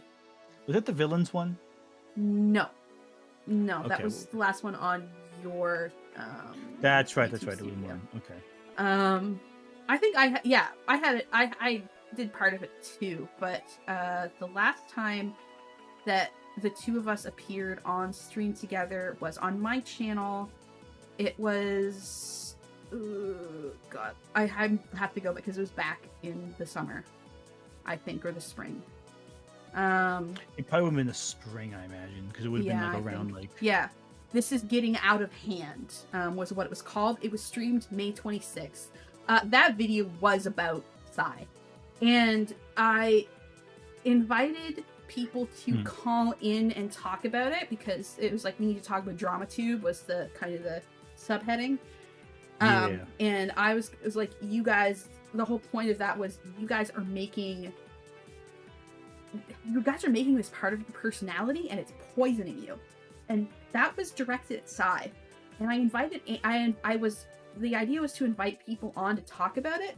Anthony came on, and it was supposed to be an open call. And then Psy came on. and then Oh, it that's right. became I forgot about this. and then instead of it being like an open call-in stream, it became like a hashtag Tism Trio stream, and that was never the intention. The intention was, when I let Sai on, was for her to get on, say her piece, and then go. That was the intention for Anthony as well, and I allowed them to have some overlap because we had worked together for so long, that it felt correct that we had a discussion about it, to hopefully, like, maybe now we can finally, like, put this behind us, because, like, that was around the height of the Lyle convoy crap that was being levied at the three of us. Like, it's just, like, we need to talk about it. Like, we're making this a part of our personality, and we shouldn't. It's like, Also, we need to... also, one thing, too, about, before I forget about Lyle Convoy, I didn't even know who that guy was before I did, like, a stream about him. Like, I had never heard of this fucking guy in a lion mask. So, like, everyone's like, oh, how do you not know the 20 years of lore? Like, I didn't know the fuck this guy was. Like, I have no idea. So, like, for me, it's like, I'm, like, getting blind to, like, who the hell is this freaking lion guy? Like, who cares about this guy? Apparently a lot of people, myself included now, but, like, it was just one of those situations where I'm like, because I don't, you know, I don't know. Yeah, it was quite a situation. My full contribution to favorite Pokemon War is on Ko-Fi. Oh boy. Let me check. Hold on, let me see. How much did Paige send oh in God, for, Paige. for Pokemon War? What did you do? What did you do, Paige? 105. Makes your favorite Pokemon Trico. Trico is also a fair pick, I would Trico say. is that the Trico line's really good. I love Trico. Not my favorite grass starter. That's still my favorite grass starter is and always will be, and it's despite being one of the most widely disliked Pokemon, oddly enough, is Chikorita. I do love Chikorita. I like Chikorita. What's wrong with Chikorita? Chikorita's It's a great. little lima bean. I know the YouTuber Cecily, who I'm actually working with, a third Lily, of course, who I'm working with a project actually. Hopefully, will come out. Did a video about how like people hate Chikorita, and she got like fucking like hate mail for liking Chikorita, like so much fucking ridiculous. hate mail. People fucking hate Chikorita. I had no idea or why, but they're just really fucking angry at Chikorita existing. It's crazy. I had no idea people were this mad about Chikorita before. She's a little lima bean. What's wrong? Oh. You know what I think it is? I think it's people that played Heart Gold and Soul Silver as one of their first Pokemon games and getting exposed to Chikorita through there. I think Cecily's argument was that, and again, I'm just saying what her argument is for the sake of the conversation, was that Chikorita is a little more feminine than the other starters who have like more masculine traits. I guess that's true. I don't know if I'm convinced by that or by your perspective. I think there's something else. There's got to be some other angle to it, because it feels like there's more to this animosity. I think it's people who like hyper focus on competitive play. Well, also, I think if I may, no, please. I do think it might be a little bit. I think there might be some hashtag misogyny going on, because I think a lot of people pick Cyndaquil as their starter, and in the original Silver and Gold, if you pick the fire starter, your rival's gonna pick the water starter, and Chikorita just gets left on the table. However, if you play Heart Gold and Soul Silver, you get two rivals. You get Silver, and then you get like Ethan or whatever her name is. I can't remember. I know Crystal is May. Yeah, Crystal was only in Crystal. It would start with an L. Yeah. Anyway, and she would get, or Ethan would get Lyra. It's Lyra, I think, right? Lyra. Yeah, Lyra would get Chikorita, and she feels a bit superfluous to the plot, like your other rival, and I think that maybe there's some association there. That's just my hashtag game theory. This is fair. How could you hate that little lima bean? It's so cute. It's adorable. Yeah, I love Chikorita. Anyway, on to more questions. We're going. Oh, hold on. Chikorita is amazing, especially in the anime. Okay, we're going back to. Yes, agreed. Back to the actual comments on the page, because we still got a lot to get through. Oh yeah. What's your fantasy novel about? Okay, so the novel currently it's basically about th- this girl. It's a fantasy novel. It's set in the world. It starts as like a heist gone wrong story. It's about Mhm. the daughter of I want to say like a marquis who learns that her family is involved in illicit drug smuggling, essentially, in the kingdom. Mhm. And this kingdom has gone through a civil war, and there's like a fragment of it that's like kind of fractured off from the rest of the kingdom, and there's still tensions, there's still recovery from that. And she decides to go off on her own and be a thief. This is all before the story starts. The story starts with her kind of taking a job to steal a precious gem from a local lord, and in the process, she accidentally seduces the lord's daughter and pisses off her fiance, who is the son of another duke. And this starts a Perfect. whole series of events where she's running off with this very, very obvious expensive gem that is very much so ends up being like a magical MacGuffin. She has the daughter she seduced chasing after her. She has the fiance of the daughter chasing after her, of both of them. Um, and she's kind of like, okay, I can't sell this off because it turns out the guy who hired me has ulterior motives. And the first chunk of it is her trying to pawn off this giant gem to someone who'll take it, even though it's This an extremely dangerous item, and it ends this up is sparking into a giant convoluted war situation. this is the most nerdy bisexual plot I've ever heard in my life. I'm excited to read it. Also, the main character was heavily inspired by Utena in terms of the aesthetic and design. Um, Perfect. yeah, Perfect. so it's pretty fun. I know some people who work in publishing. I've been trying to get agents for it, and they've been very hesitant to accept anything. But I've also been hearing that the publishing industry is in flux. So I'm debating just self-publishing this and then using whatever result. If it sells, that'd be amazing. I can leverage that to like promote my next work. Mhm. I feel like my platform's big enough where if I just market it in every video I make for the next year, that'd be pretty good. But I'm also hoping that like I can find a cover artist and all that, because I'm thinking like I've already published so many videos and had decent success. I might as well try I using my own mean, platform for that at this point. I can, like I can do many different styles. Like I don't have to do like the like if you need a cover artist, like you know, Nah, like I see. I see. I'm you know. looking at that might be fair actually. I'm looking right now.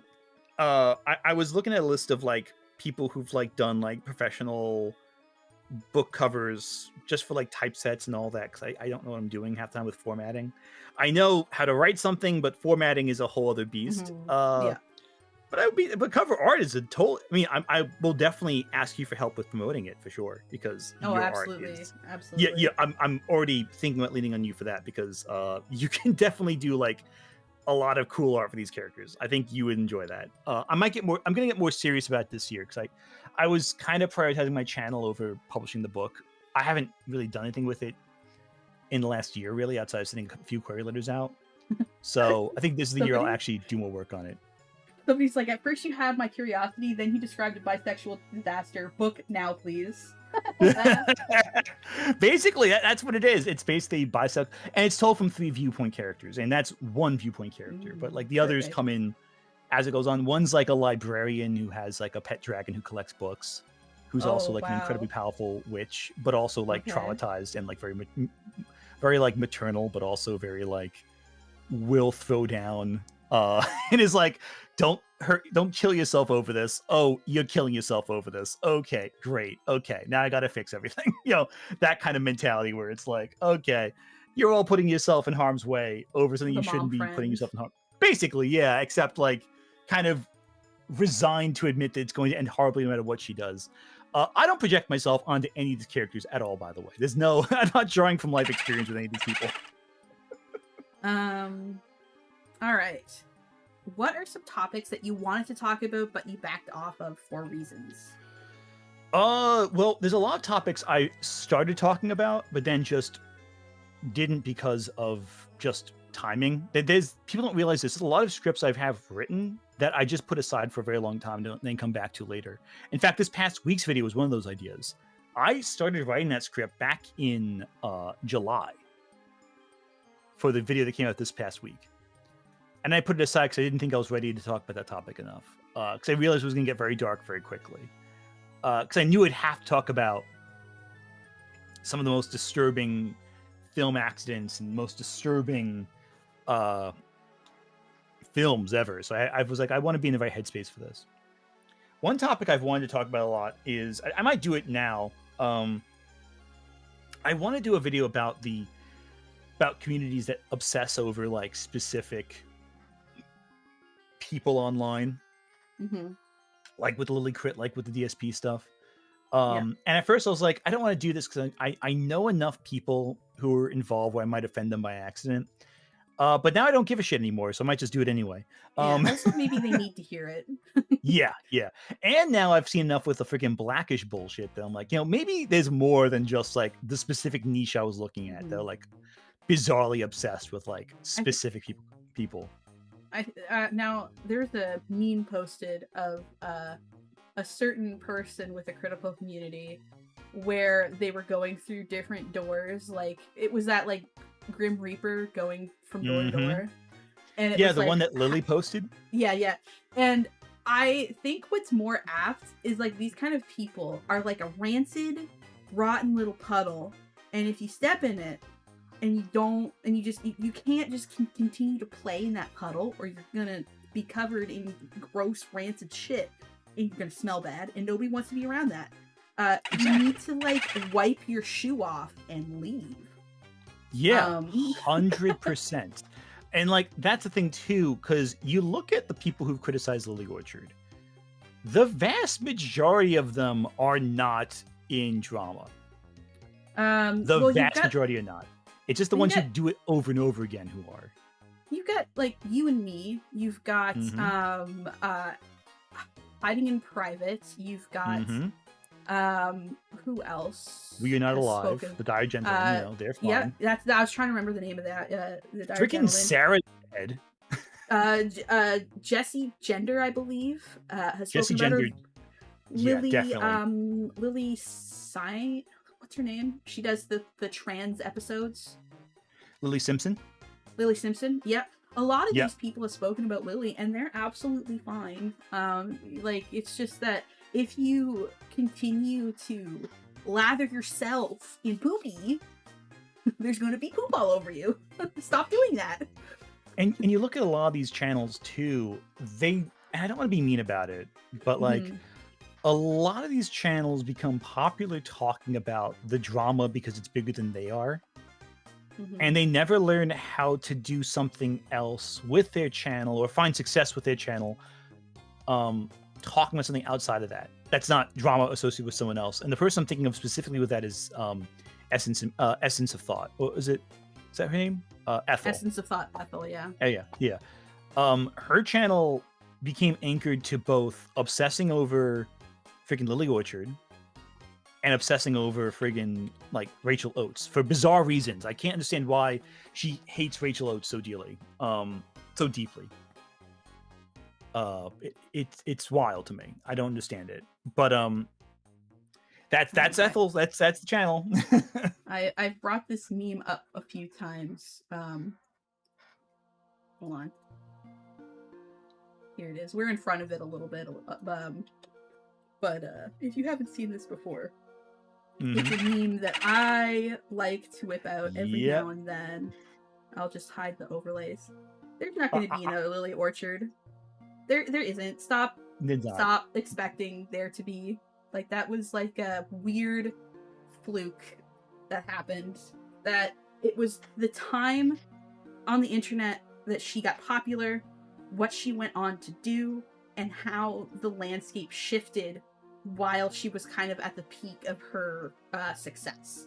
That's contributes a lot into why Lily is the way that she is and why she had the impact that she did. She went from a very, very niche community, which was the brony sphere, where it was really easy, if you were at all competent, if you had a decent microphone and you could edit, you could get big in the brony sphere because it was so niche. Look at KP. Look at KP. KP is not a good YouTuber. I am sorry to say. I used to watch her all the time though when I was I was also in the brony community. Like, I don't know if I was in the brony community, but I like My Little Pony because I've always liked My Little Pony because I like horses and I like doll customization. Um, but it was really easy to get popular in the brony community. And then you have people like Lily and KP, but you also have people like Saber Spark and Jenny Nicholson who like left it all Yeah. behind and ended up being extremely successful outside of that. Whereas I feel like KP and Lily never quite moved past where they were at the time. They might have had one or two successes, but The yeah. big difference is, I think, with Saberspark and Jane Nicholson is that they treat it like a job. Yeah. Yeah. Both of them treat YouTube like a job, like a career, like a business. And KP and Lily Orchard treat it like their personal place to air grievances. Yeah. You and I are pretty professional. We both I would approach this like a say. job. And I think that's Yeah. very important to making, because like YouTube is fun. Having a platform is fun. Sharing your opinions is fun. It's good to have fun with what you do, but you need to approach it with the perspective of like, okay, we are Mhm. like, I've had some conversations with and I hate them name dropping people, but like I feel like that's important to do in terms of like knowing who is in your sphere of influence, who is there to offer feedback, who is there to kind of point you in the right direction based on their own successes and the success of others around them. Like I've talked to a lot of comic book YouTubers, doing the one charity stream did a while back, and afterwards since, and I talked to them on the semi-regular, about just process, about work, about ideas, about thoughts, and you get like a sense of, okay, these people approach it with a certain mindset, and they have, okay, here's the idea I want to put out there, I'll do a video about. I have to do this, and that to do it right. I have to maybe talk to this person to get like information I need. And they have a very a workmanship, a work ethic, I should say, that's focused on getting the job done and learning from failure. You know, if this didn't work, what can we do next? It's better. You know, and that mindset carries you onward very far. I think professionalism and having worked in the field or a similar field helps a lot. And another thing that I found out that you and I have in common is that we both worked with kids. Yes. And I was looking through my blog because I'm a freak like that. I reread some of the posts that I've made. And it's something that I made last year where I'm like, working with kids will give you a sense of boundaries and self-control and will teach you how to interface better with other people in a way that I don't think any other experience can, because I tell this story sometimes. I was working with a kid who I had become his like favorite person. That happens sometimes with kids, especially if they're not doing so well at home. And one day I was sitting there because he kind of walked away from everybody else, and I was sitting there trying to like calm him down. I can't remember what I said, but I said something and it pissed him off so much. And I think it was like 7 or 8, he grabbed 2 handfuls of my face, like my cheek and my chin, and pinched as hard as he could. He was trying to hurt me. And I hated that. What I could not do was hit this kid or hurt this kid or emotionally take it out on this kid. So what I did was I waited for his hands to relax a little bit, and I took his hands and you get training to learn how to properly disengage a kid from touching you or hurting you.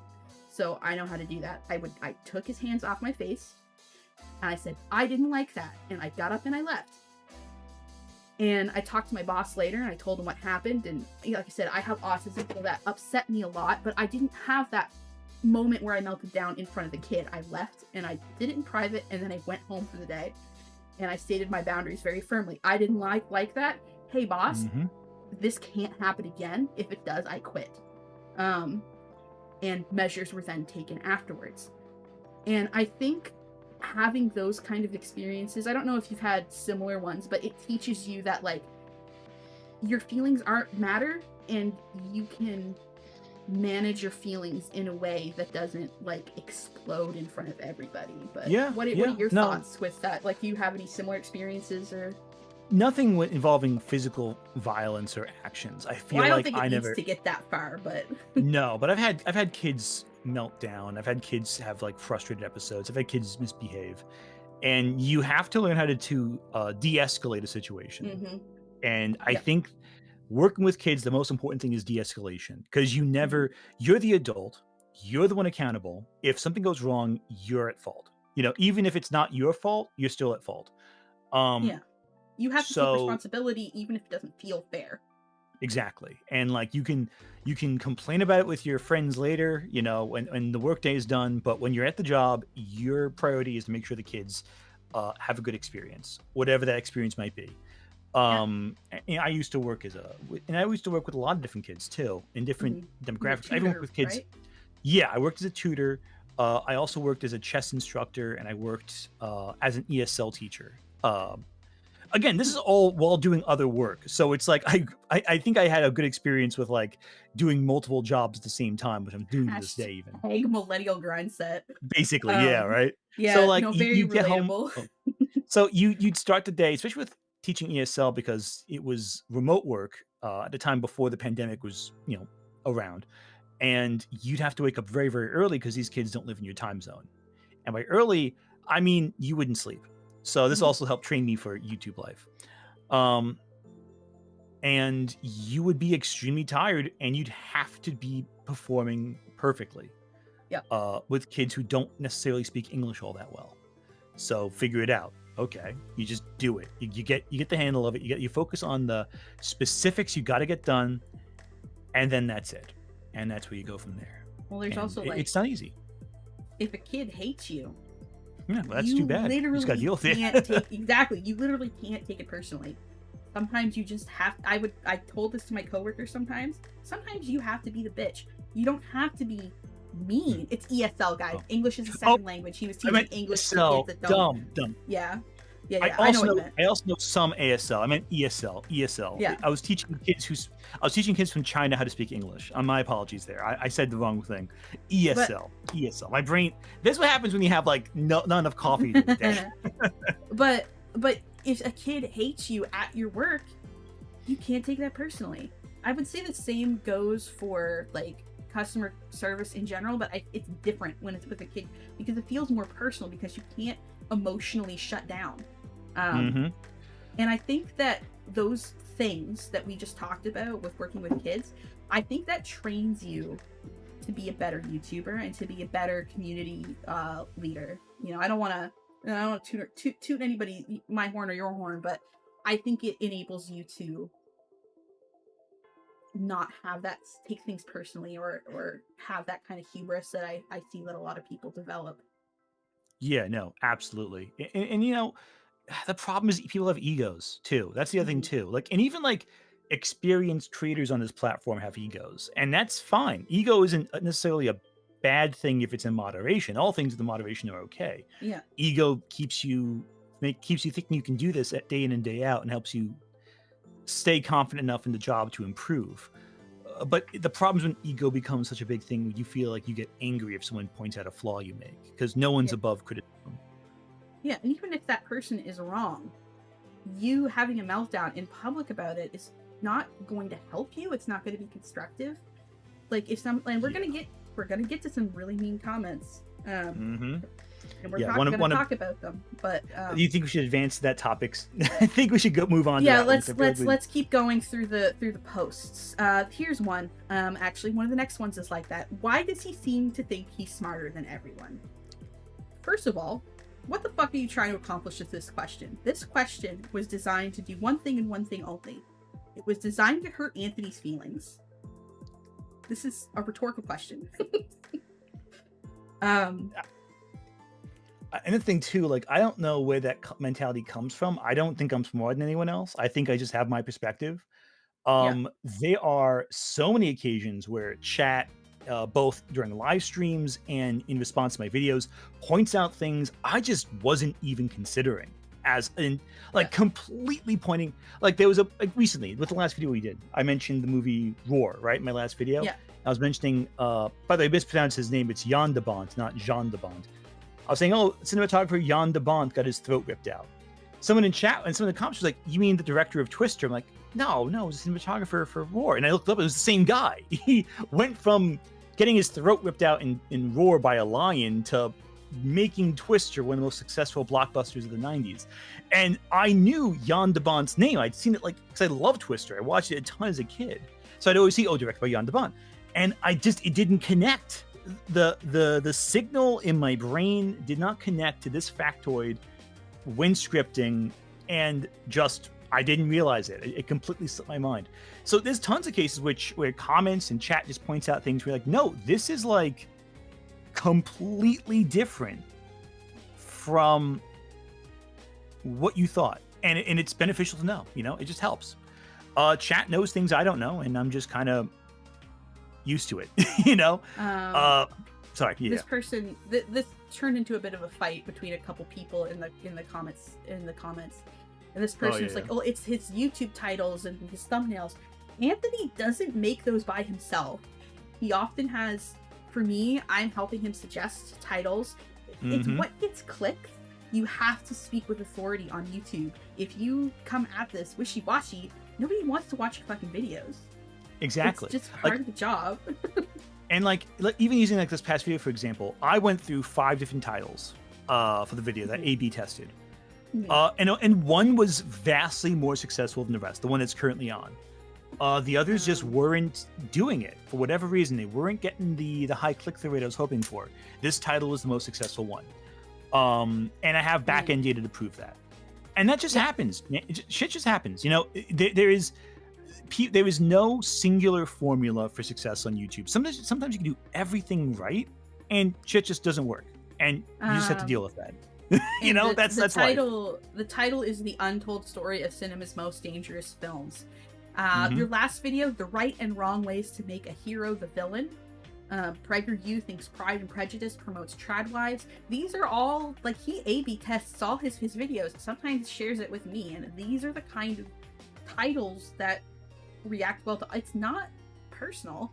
Also, Anthony does play up the smarminess for the camera sometimes. It's, again, people respond to it. It's ultimately you have to play up a character sometimes. Granted, my character is very similar to my personality, but I think of it as a heightened version of, it's not like a different persona. It's just a heightened persona. Yeah, you on streams. You just lean into certain feelings and emotions a little bit more. IRL, I am not a very angry person, but no, same. People think it's funny when I think it's funny too, reacting with absolutely righteous fury at something that is just, it does not call for it. I don't make a lot of gremlin noises off the stream, or it's just, and Anthony, it's the same way. He plays up the smugness of it because it's a character, sort of. It's fun. It's fun.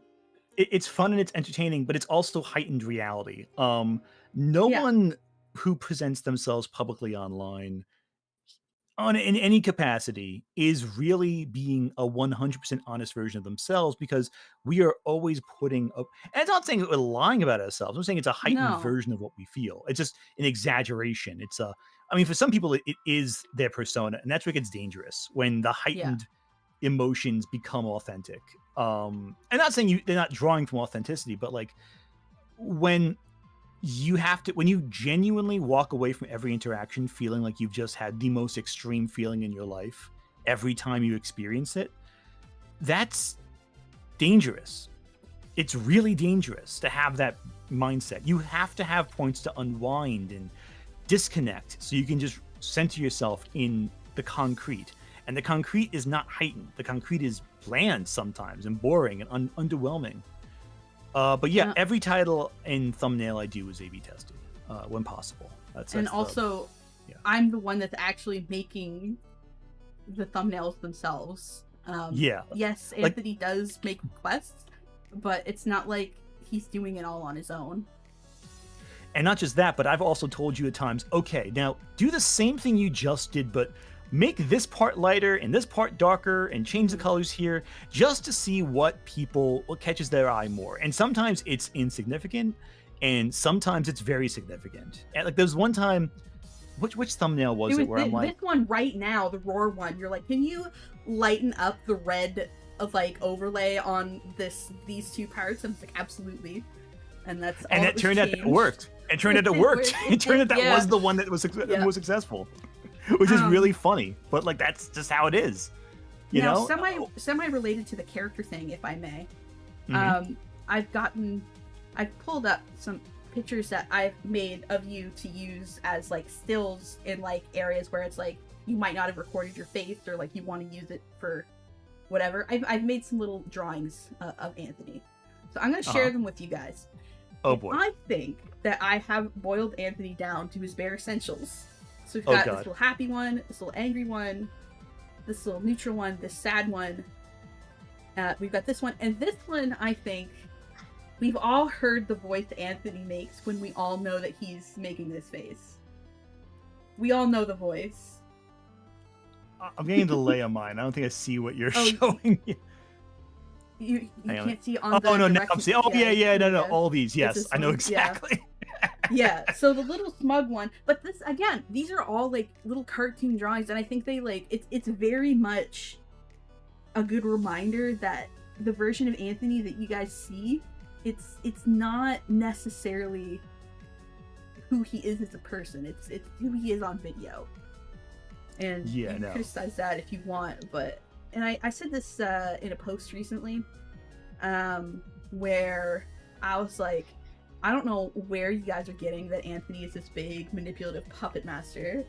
Because if you spoke Oh to god, that was so like, ridiculous. what do you mean? Like that's just not who he is as a person. Like you're one of the most sincere people that I know, and sure, you get your hands dirty a little bit, but I don't think it's in a way that is meant to be manipulative. I think you're just trying to do the right thing, you know?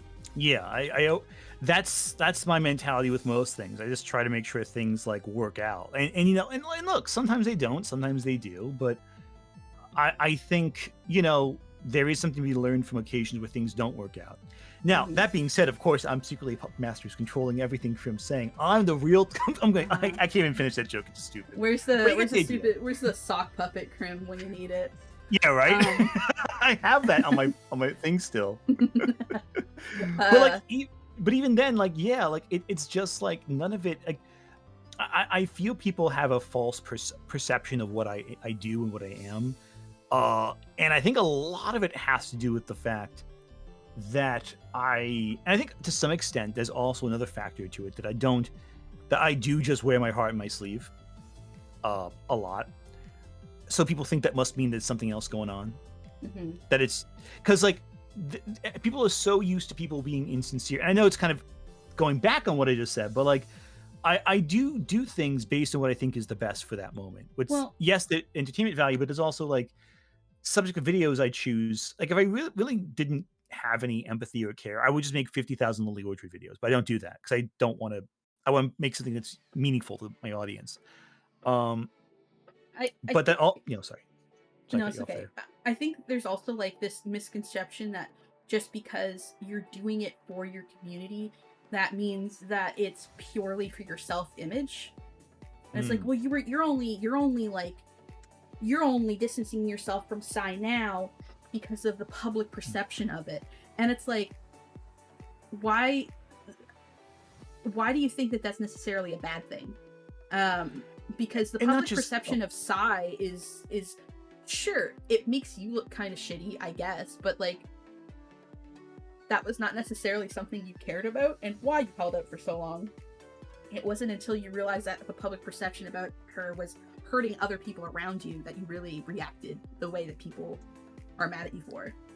Exactly. Like I only reacted that way because it was other people being hurt by it. You know, I don't particularly care if my image is hurt. I mean, I care to some extent, but I care. What motivates me to act more is knowing other people being hurt by these circumstances. That to me is a bigger motivator. But also, you know, there's that one, and I don't want to like harp. Oh, there's one blog that says this, but there's like this one blog a lot of people cite that has a bunch of receipts about supposedly all the bad things Psy and I do.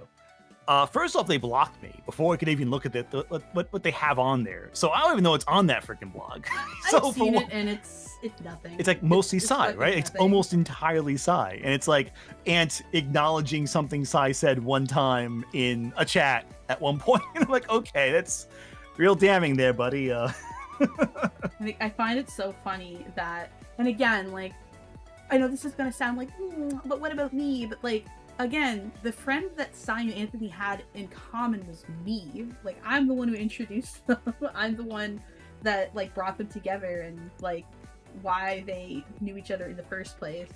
So it's always been odd to watch from the outside, you getting shit for being friends with Sai when it's like Anthony wouldn't even interact with Sai if it hadn't been for me. So that's always been odd because I feel like, why is he getting all this shit when it's like I'm the one who introduced him? Like I feel guilty about that sometimes. I think it's because also my channel It's has, bigger. Yeah. not that it's even just bigger, but it's like been involved in a lot of different controversies. I've, Mm-hmm. you know, and like, and you can say this firsthand. Like I just talk to people, like Yeah. whoever I think might be fun to talk to. I just reach out and talk to them, which has resulted in like Mm-hmm. the biggest like just discords with like tons of different people showing up and different collaborations, and it's not because I have like any image I want to maintain or create. Like I think back to the James Summerton story with like how he would like freaking pester Jesse Gender, who by the way is the nicest human being I've ever encountered, like in anything, like offline or otherwise. Freaking saint. You know, and talking to her like just to and like she's approaching it like, oh, I want to talk to this creator who's like, you know, in the same niche as I am, and you know, hopefully is eager to do good stuff and all that, and he's interested in just getting like freaking onto like Nebula. Yeah, Something I've never. Yeah, so yeah. Yeah, that's crazy. But like we're creatives. We like doing stuff together. That's just And it's fun. It's really fun, and it's just good picking people's brains and seeing things from new perspectives and just talking to creative people because they're just cool people, like in general, you know. I don't know. I don't know. I'm not sure if I had a point with that. I felt like I had a point with that, but I feel like I lost the point as I was talking. I think, where were we? Yeah, Jesse Gender also has some deranged haters. I've encountered one. Yeah. You want to be Rita is amazing, especially in the anime. You never Yes. fight Ethan or Lyra in Heart Gold Soul Silver, though, and therefore never see if they took the remaining starter. I That's true. I must be forgot about thinking that. of Diamond and Pearl then. Maybe. I always forget.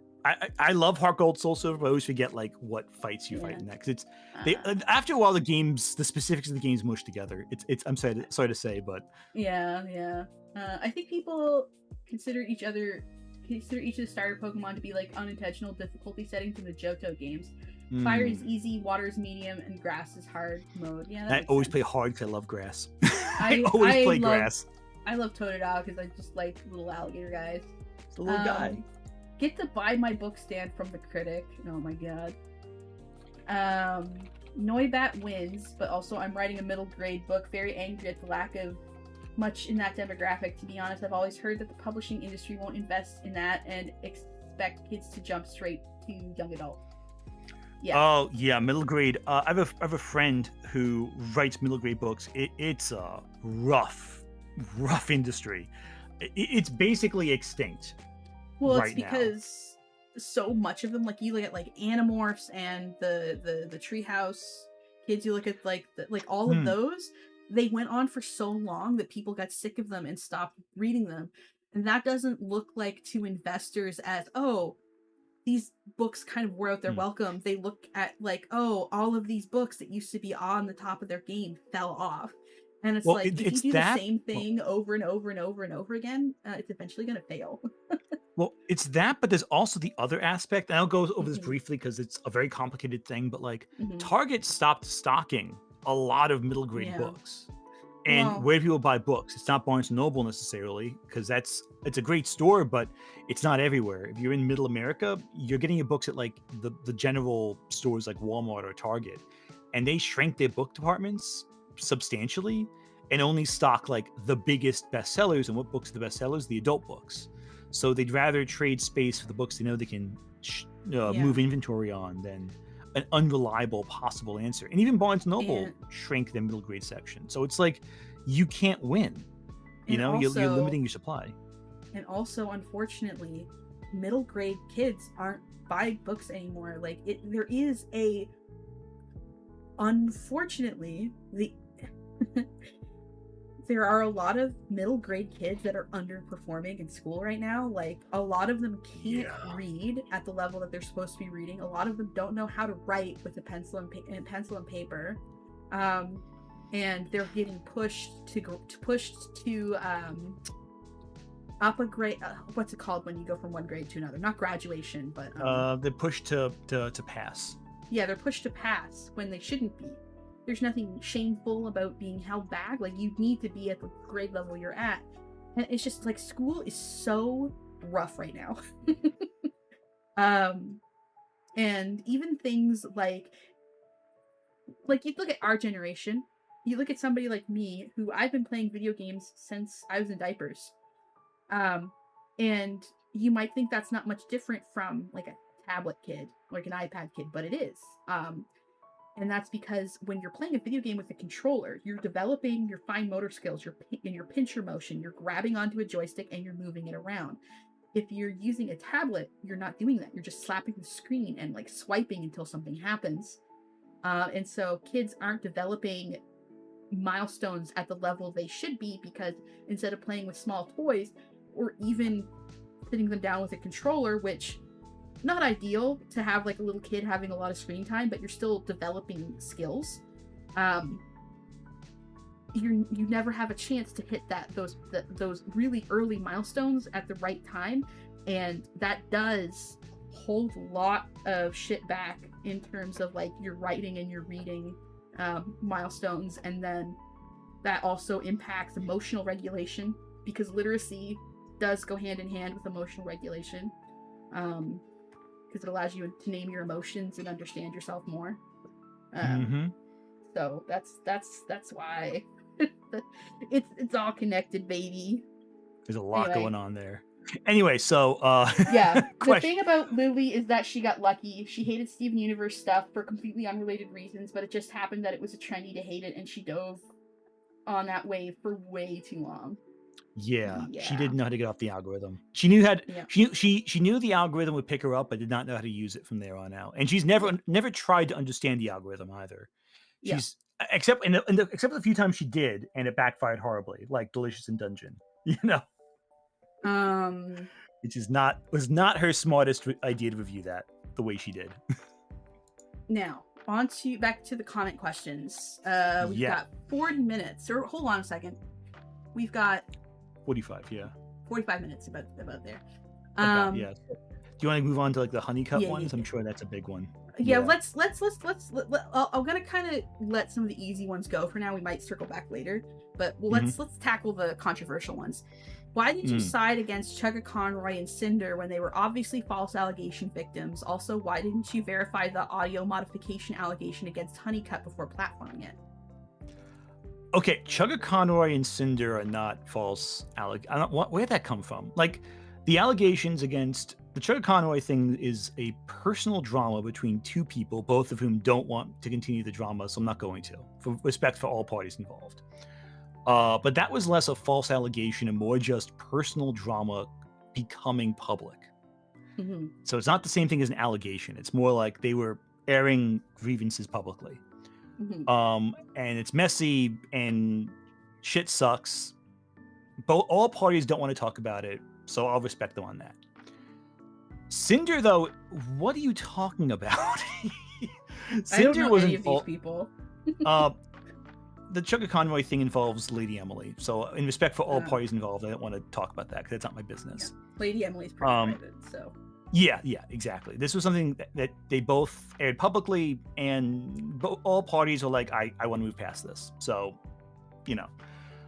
Cinder, though, is a VTuber, and those allegations, she never actually, that's a whole thing. Basically, Krim, what if I told you that someone was accused of stealing an artist and doing some behind the scenes kind of sleazy business practice to get like money, basically, money and fame and popularity from her peers. Hmm. And her manager was her boyfriend, and one of her initial Hmm. responses, because she gave two that were contradictory, her first response was to blame everything on the boyfriend slash her manager. And then she released 1,000-page document response to the allegations that don't actually deny most of what was said, but just kind of drown the point in so many details. You kind of forget what she's arguing against in the first place. I am gonna be honest with you, Hmm. and I know that I'm gonna come across as a bit of a hypocrite here. Hmm.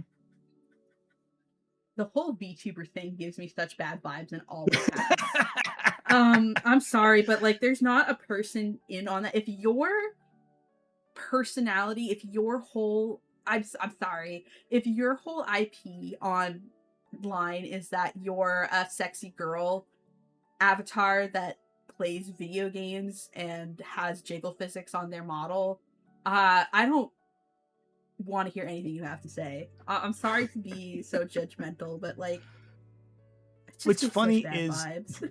What's funny is I think that VTubers is a lot of them that have some it's like any niche on YouTube.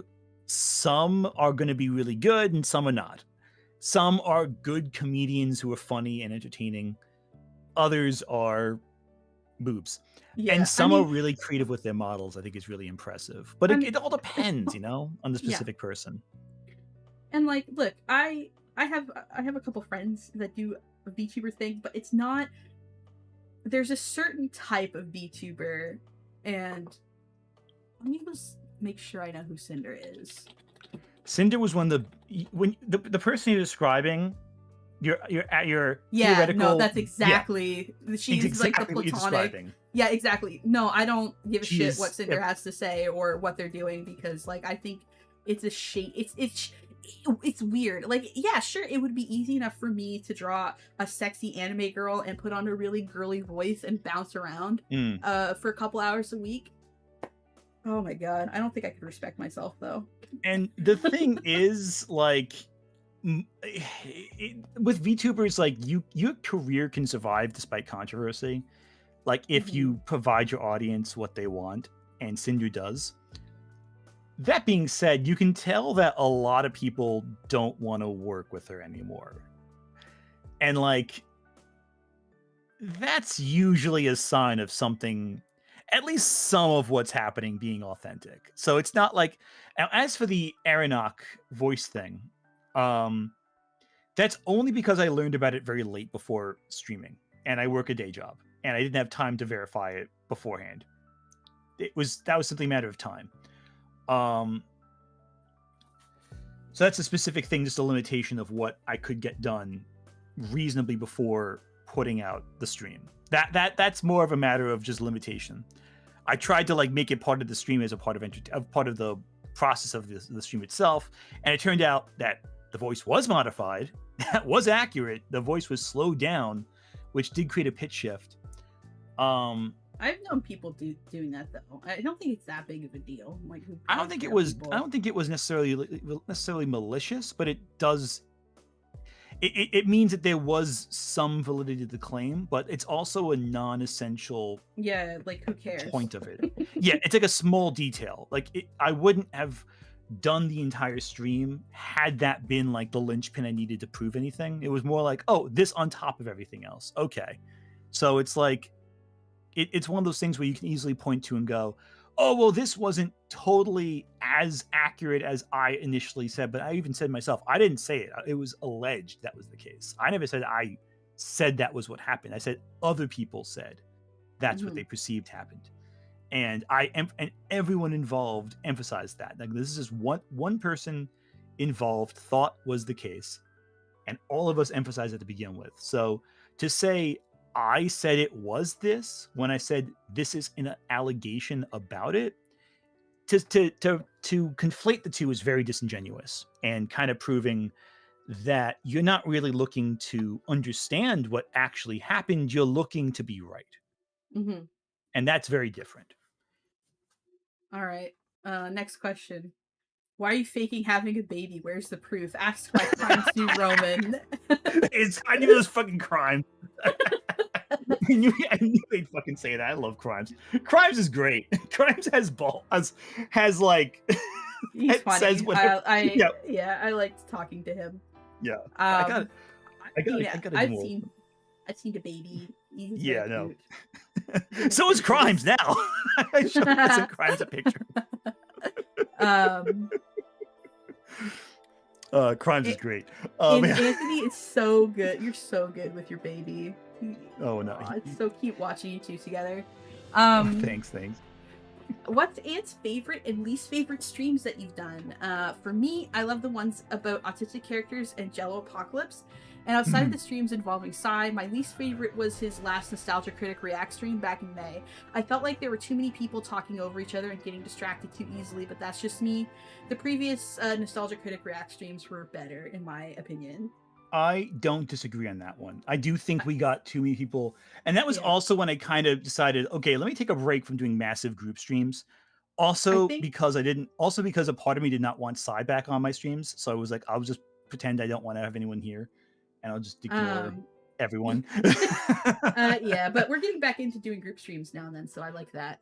Oh yeah, they're fun, and they're fun when they're more controlled. And what I've noticed now is that I have like the open Discord call, so it's like, oh, you want to come on in at like halfway through the stream? That's fine, jump right in. And it's like a little easier to have a rotating group with us as opposed to from the start the whole group established and you have to be there. And when you leave, the whole group falls apart. I feel like it's a little more flexible, which works, I think. I also think that, like, unfortunately, and we've done it a couple times on this very stream, delays because of Discord are because I'll try to jump in or you'll try to jump in at a place where it's like, oh, I jump in here, and I was like, oh, you're not done, but there's just enough of a delay that it sounds like we're talking over each other, but that's not what's happening.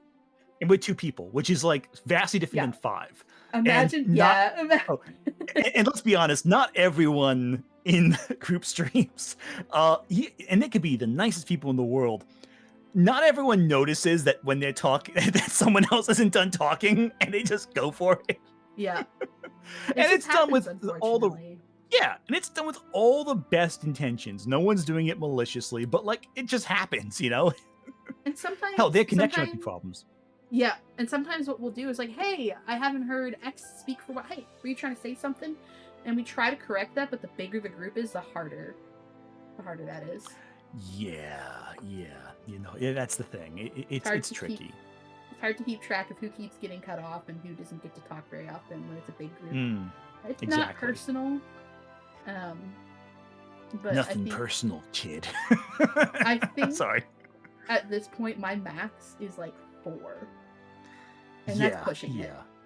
I think we did decently with the charity stream this past December. We had like 6 or 7 people all at once. Yeah. But also because we, you know, were on top of, okay, you talk. Okay, good. Now you stop. You go talk, you know. Yeah. Very much like passing the ball around to like take turns talking. And we were being goobers and it wasn't that serious as well. So exactly. All right. Next question. Have situations where he got good faith criticism from people changed how he acted? Yes, and honestly, even cases we got bad faith criticism has helped with my videos. You think of any in particular? I think the best example of bad faith criticism helping my channel out, ironically, considering how much I criticized them before and since, would be the EFAP coverage. Not because anything that they said was in good faith, it's not. I think some of them, especially Rags, I can tolerate Mauler. I cannot tolerate Rags. He pisses me off a lot. Yeah, of all of them, he's the one who pisses me off the most. Like way more than a lot of people do.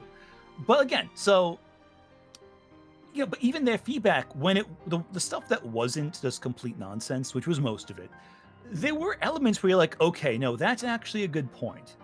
And it was from the point of, what if someone who doesn't agree with me comes into this video? What's their impression of this thing? Yeah. And they were elements of set dressing. They were elements of presentation of information. They were elements of, and this also something that bugged me about the honeycut thing, because he repeated a piece of information that only EFAP said, and that's where I knew there was a correlation there.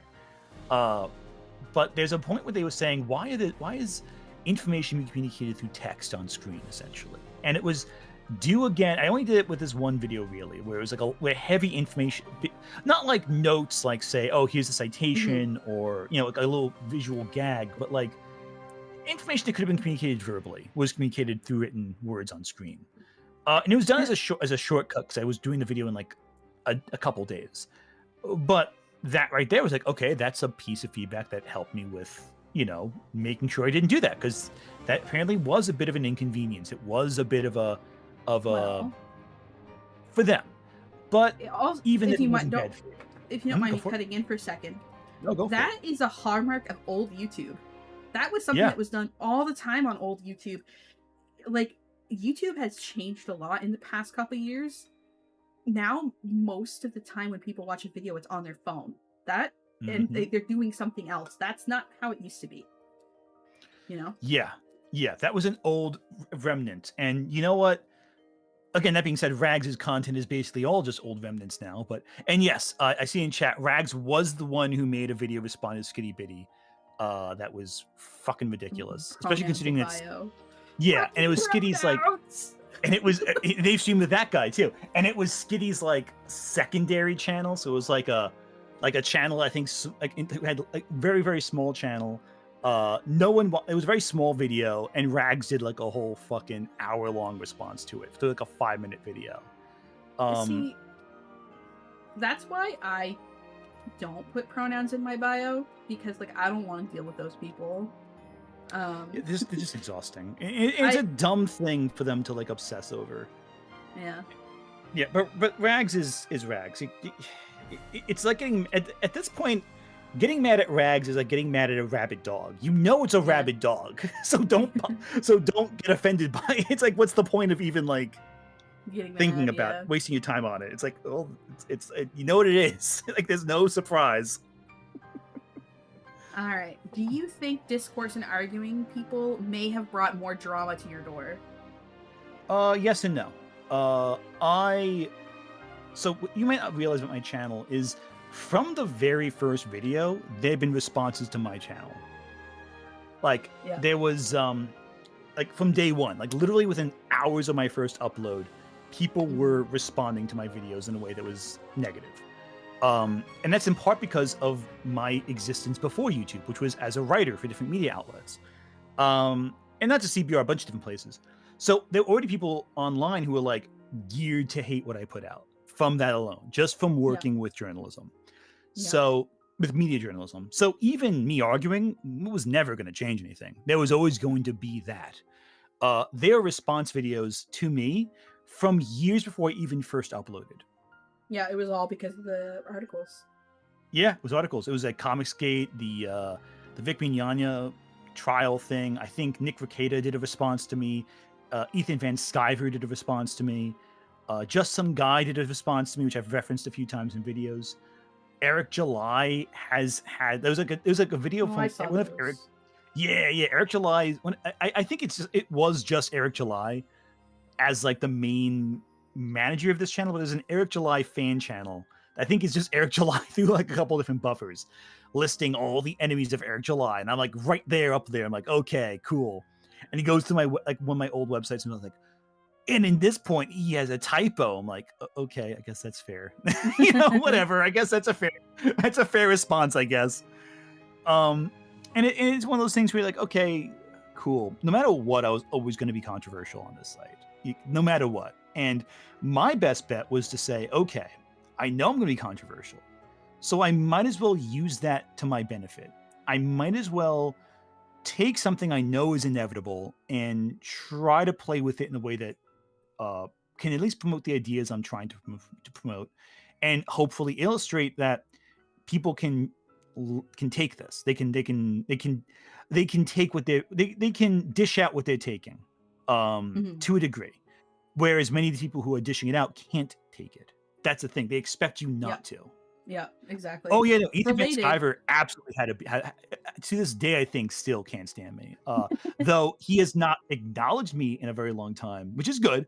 I know for a fact he never forgets like anyone who pisses him off. Like if you've pissed off Ethan Van Sciver, he will brood on it for years. And I know this because I've seen him like brood on it for years. So On that note, hmm. um, similar kind of vein. Oh Did yeah. Lyle Convoy like why do you think he stopped going after you?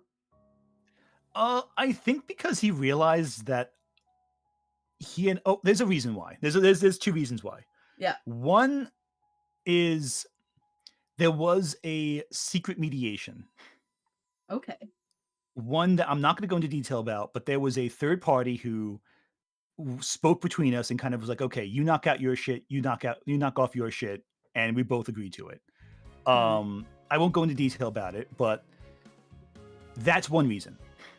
I think the other though, and both of us kind of in our own ways drifted away from that as time went on. yeah. The other reason though is I think both of us just got bored. Yeah. Like, I don't think I either think like both like Lio and I know through third parties that Lio turned down escalating things with me. mhm. He didn't. He still badmouthed me I on occasion, but like, and I badmouthed him on occasion. But we both seemed to come to the conclusion it wasn't worth yeah. getting into a throwdown fight with the other because what is it even worth it?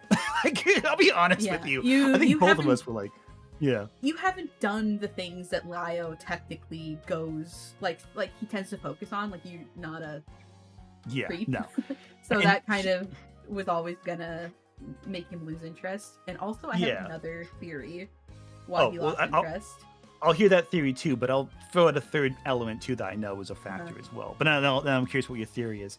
Uh-huh. Um, but also they all went through Psy's Discord when they were obsessed with everything about Psy, and Uh-huh. they saw I would show up like once every few weeks, say, "Hey, is anything happening? No, okay, bye," and then just disappear for like long stretches of time. Where I was like, "Hey, is Yeah, anything me going on? It's too. interesting." No, okay, bye, guys. See you next year. It's like Yeah. so they were like, "Oh, he's completely disconnected. He doesn't give a shit about any of this."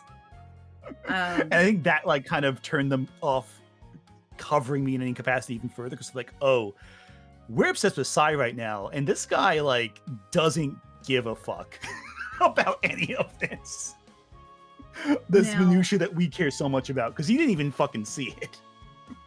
now I think that another big part of it is the reason that he was coming after you in the first place was because of his connection with Courtney Pete, and that relationship Yes. broke down.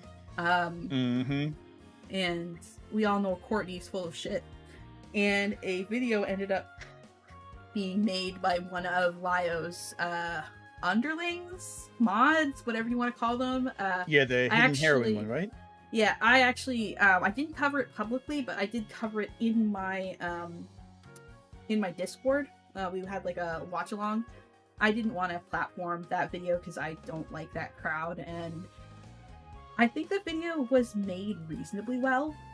I think it was all like good information to get out there, but I think that also like there was like a moment of like I'm not gonna bring up the personal drama and or like any of the interpersonal drama. The interpersonal drama was Courtney's relationship with Size, yours, and my community, right? Exactly.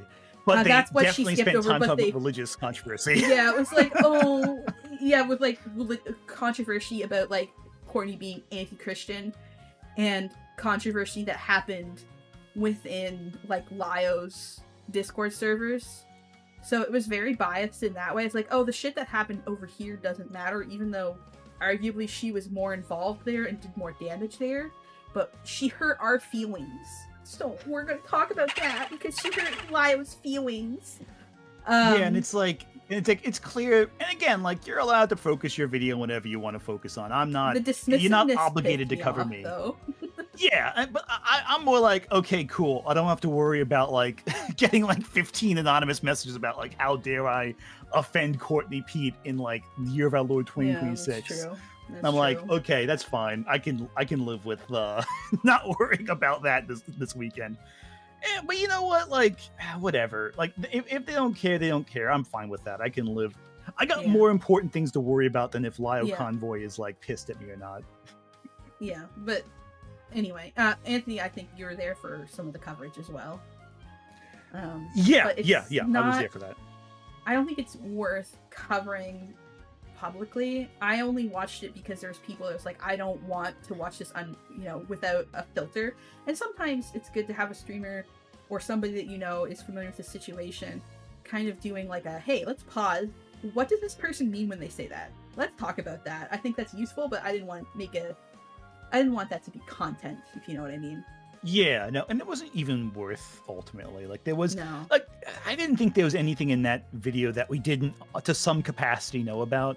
Like it just specific messages, I feel like, were clarifying things, but we all kind of figured out everything by this point. You know, like we all figured that there was but like everything that some of it made me physically ill. Like I had to 100%. I didn't end up finishing it. I had to be like, okay guys, here's where you can watch it. I can't watch any more of this. I think I ended up giving my the biggest thing I had to say about it was that the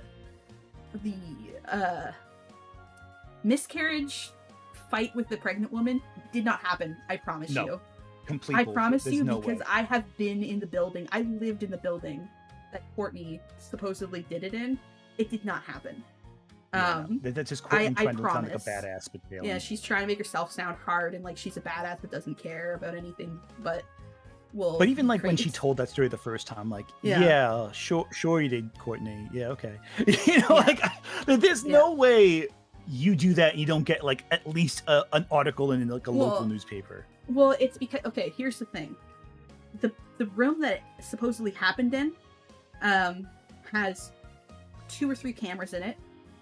It's also, you can't go because it was in the cafeteria.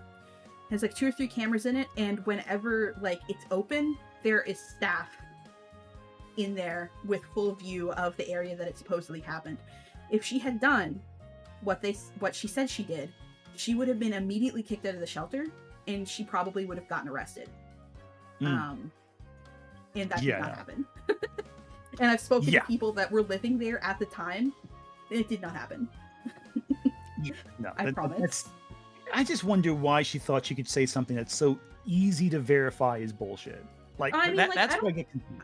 I don't know if it is easy to verify, because the only reason that you know what it's like is because I'm familiar with the very building. I know that, and I think that that's kind of been why people have listened to me about certain things about Lily and Courtney, is because physically, like, it would take me 20 minutes to get to both of their houses.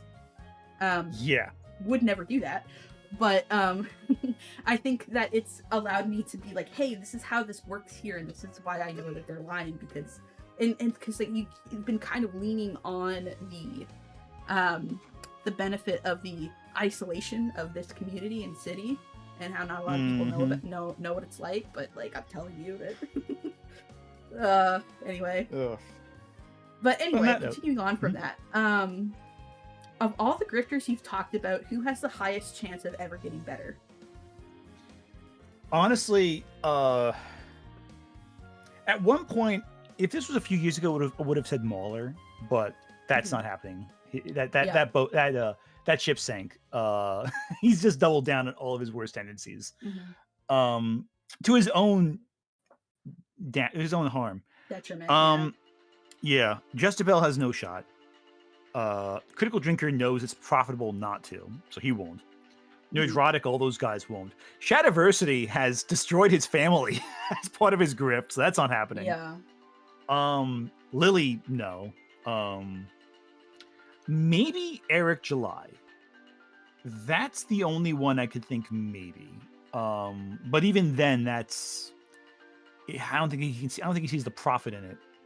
because Eric Mhm. July is flip flopped enough. If the profit sways a different way, he'll go that way. I think, but that's not the same thing as getting better. It's just continuing his grift. He's just good at business to what extent he does. I'm trying to think who else, because most of them can get better. They just choose not to. I would almost say Star Wars Theory has the best shot, Yeah. but he's also the one who is the most depressing to watch. So I don't know. Let's try to get through a bunch more questions because we're Yeah, closing in running on. I think that Templar's debate is so far from your point of view. It's certainly delusional, frankly. It's puzzling to me. Something about the AI. Yeah, okay. So this person has commented on the post and in chat a few times. this They person in have Discord too beef. asked the same question. They have Yeah. beef about the AI stuff. That you I didn't push don't- back hard enough. I have no idea what they're referring to. I talked. They came on my Discord, and you might be still being chat, by the way. I don't know what your argument is. Yeah, I can't either. I feel like this is. I don't know what you keep on like saying things, but you're not actually like making a point. You're just like, I think this is bad, or like you didn't address it. What do you mean? Like I'm you're very not really confused. being very clear. Like I would need to know a specific thing I said in that conversation that you specifically like a time code or something specific, because I can't address like generalities if I don't know the Yeah. precise detail you're talking about. It sounds like you're just mad at him, but you're also being way too general about the beef. Yeah, please tell me the time codes. I gotta know specifically what you're referring to. I don't know what you're talking about, my guy. All right. Again, we're gonna like focus on the controversial questions because that's kind of the point of this. So I'm gonna move back to the Are there any topics that you would never touch? I try to avoid real controversies, like with people, like for example, like Brad Taste's music. I can reference he committed assault. Oh, he abused his wife or girlfriend, I forget which. But I wouldn't make a video about that singular topic. It's only supplemental details when relevant in another thesis. Yeah. I tend to avoid. I didn't want to talk about Lily's like allegations outside of like where relevant, and I did bring it up a few times. You'll say I never did. I did bring it up a few times, but I wouldn't make a video about it because that's not what I do. I talk about media. So really, and I mean, I talked about the freaking Junko Furuta murder this week. So it's like there's no topic I won't touch if it's relevant to the thesis of my video, and the thesis of my video will always be correlated to media criticism to some extent. So it has to be relevant. That's my policy. Now, somebody asked, what do you think about Black Griffin at this point, and do you think that he's suspicious? Like, what do you think? I've told. Like... I'll keep it brief. I've even told Saberspark this directly. I think Black Griffin's a very odd person. Yeah. I cannot say he's done anything illegal because I would want an allegation with credible evidence behind it. Yeah. The problem is all the evidence has been communicated through Bonk, who is at best incompetent and at worst malicious. And the thing about Black Griffin is also like, if he wasn't a public figure, people would be like, oh, that's fucking that weirdo again. What's his name? Gabe? Gabe, yeah. Yeah. It's Gabe. He's kind of weird. He ended up like marrying someone significantly younger than him, but it's like technically not illegal, but also yeah, it's like, weird. I find it makes me uncomfortable, but like it's not a crime.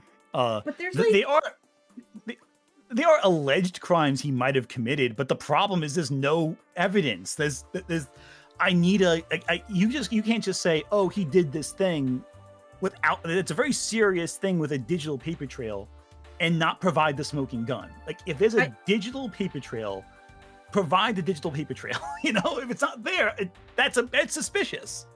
I think that also the worst of Gabe's critics, coincidentally, are very similar in mentality to the worst of Psy's critics, where you're dehumanizing them to a point. You don't let them be a person. They are a celebrity that has to be perfect all the time. I say celebrity, I don't like using that word for like people that do online stuff, but you know what I mean. Like, I mean, Gabe was at the friggin' Five Nights at Freddy's 2 premiere, so I think that's if he's invited Yeah. to a film premiere, Yeah, but I'm that's I talking think a about point of Psy. celebrity. Psy's Oh, not Psy. really Oh it. yeah, no. Yeah, where it's like you don't really like the way that I think I viewed Psy back when I was still friends with her is like, oh, it's my white lesbian aunt. Like that's kind of like the same vibe that I get, where it's like I could hold her to all of these standards, but there's also a certain kind of behavior that I expect from her, and like it's just because of who she is. So I kind of like look past a lot of things, and I feel like it's just similar to Gabe. Gabe's like the weird, creepy guy from your hometown that you're like, that guy's weird. But like, I guess he didn't do anything illegal. It Like, doesn't I make don't it feel right. comfortable. Like, I don't feel comfortable around Gabe. I don't want to associate myself with Black Griffin, but like, I also don't think he's a criminal because I would need evidence to. Not Yeah. saying, listen, if you provide evidence tomorrow that proves the worst allegations about him, that's a different story, completely different story. But like, in the moment we're in right now, there just isn't that smoking gun that would convince me a crime happened, let alone he did Yeah. it. And there's also like, what is chasing him accomplishing at this point? Like Yeah. what do you want? You want to get arrested and put behind bars? Yeah, Like, what's the end game? yeah, exactly. Like, Bonk pursues this like religious fervor against Black Griffin, but it's like, what are you trying to get accomplished here? Like, there's no one who's directly alleging anything. It's all through you, meaning that won't go to trial, it won't go to court if you're alleging for someone else something happened. So there's no legal consequences. It's just to destroy someone's reputation. Mm-hmm. But the reality is most people will never read Bonk's document because it's dense and compact and a lot. And they'll get vague, and like before, they'll get vague recollections of, oh, he did something. So it's like, where is the end goal here? It's just, it's not going to lead anywhere, unfortunately. And it sucks, but like, that's life on the internet. Again, not saying Gabe is innocent. I don't know what he did because the evidence has been mangled by Bonk. Yeah, and if it's Claire, the person in question, has asked people to stop talking about it, and ultimately we have to respect her wishes. Yeah, 100%. I completely agree with that. Let them just. I don't have to get it. I don't have to understand it. But if they're happy, then okay. I don't have to get it. Now, next question. Have you changed? Oh no, hold on. I missed. Yeah, here we go. Have you ever regretted getting involved in any drama or situation, either because of how it turned out or because of the way it made you appear to others? Besides the obvious fan bases and political differences, are there any other reasons why you think people dislike you? Oh, I'm sure there's many reasons people dislike me. I think the only one I regret would be the live tweeting about the Tortoise Media podcast. That's the only one I'm like, Jesus, that was stupid. In part because I was running on 2 days of no sleep listening to a podcast that was poorly done about allegations that were very serious and turned out to be poorly communicated by said podcast anyway. That's the only one I'm like, that was dumb. Now, I'm saying this as somebody who was a Neil Gaiman fan for a long time and who this affect. What you were live tweeting was basically how all of us felt. It's like, I really don't want this to be true. This is a weird source. Maybe there's some truth to it, but something's being twisted. And we ended up being right, but also the allegations ended up being, fair allegations. Like, worse than what they initially reported. Vastly worse. But like all of us were thinking that. It's just that you just so happened to do it publicly, and now and I wasn't even the only one saying it publicly. There were actually a bunch. There was like a big thread. A lawyer was actually going, "Okay, legally, none of this is admissible in court. Here's why." And I saw this after the fact, where I'm like, legally, this lawyer was saying, "Here's why all this information seems fishy to me." And it turned out the lawyer was right too. It just was Tortoise Media fucked up the story badly, and they happened to be right about it, but they were communicating it in a terrible way and missed a ton of detail that also would really evaluate what. Well, the reasons for their coverage were to be like, see, people that are pro-trans can be predators too. And yeah, like, it wasn't. That was the whole reason that article was made.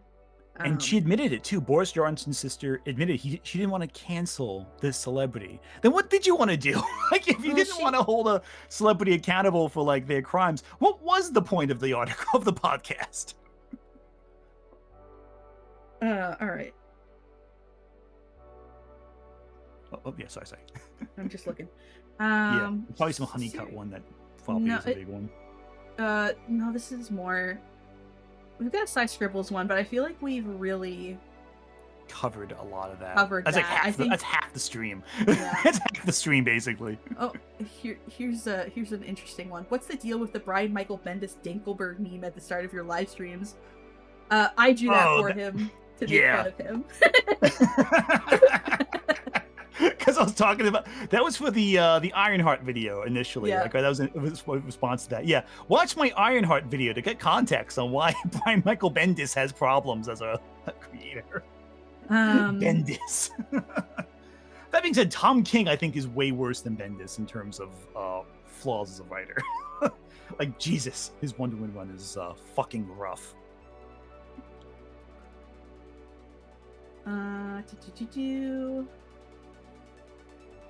Sorry, I'm just going through the questions. I think. Oh, here's one that I really want to talk about. And we don't have a lot of time, but we're gonna get to it. And why do you constantly come across as so pithy and spiteful? What personal experience in your life led to you to develop such a deep insecurity and emotional immaturity? And again, this question, all it was designed to do was designed to hurt your feelings. Yeah, and that's most of the negative feedback I get.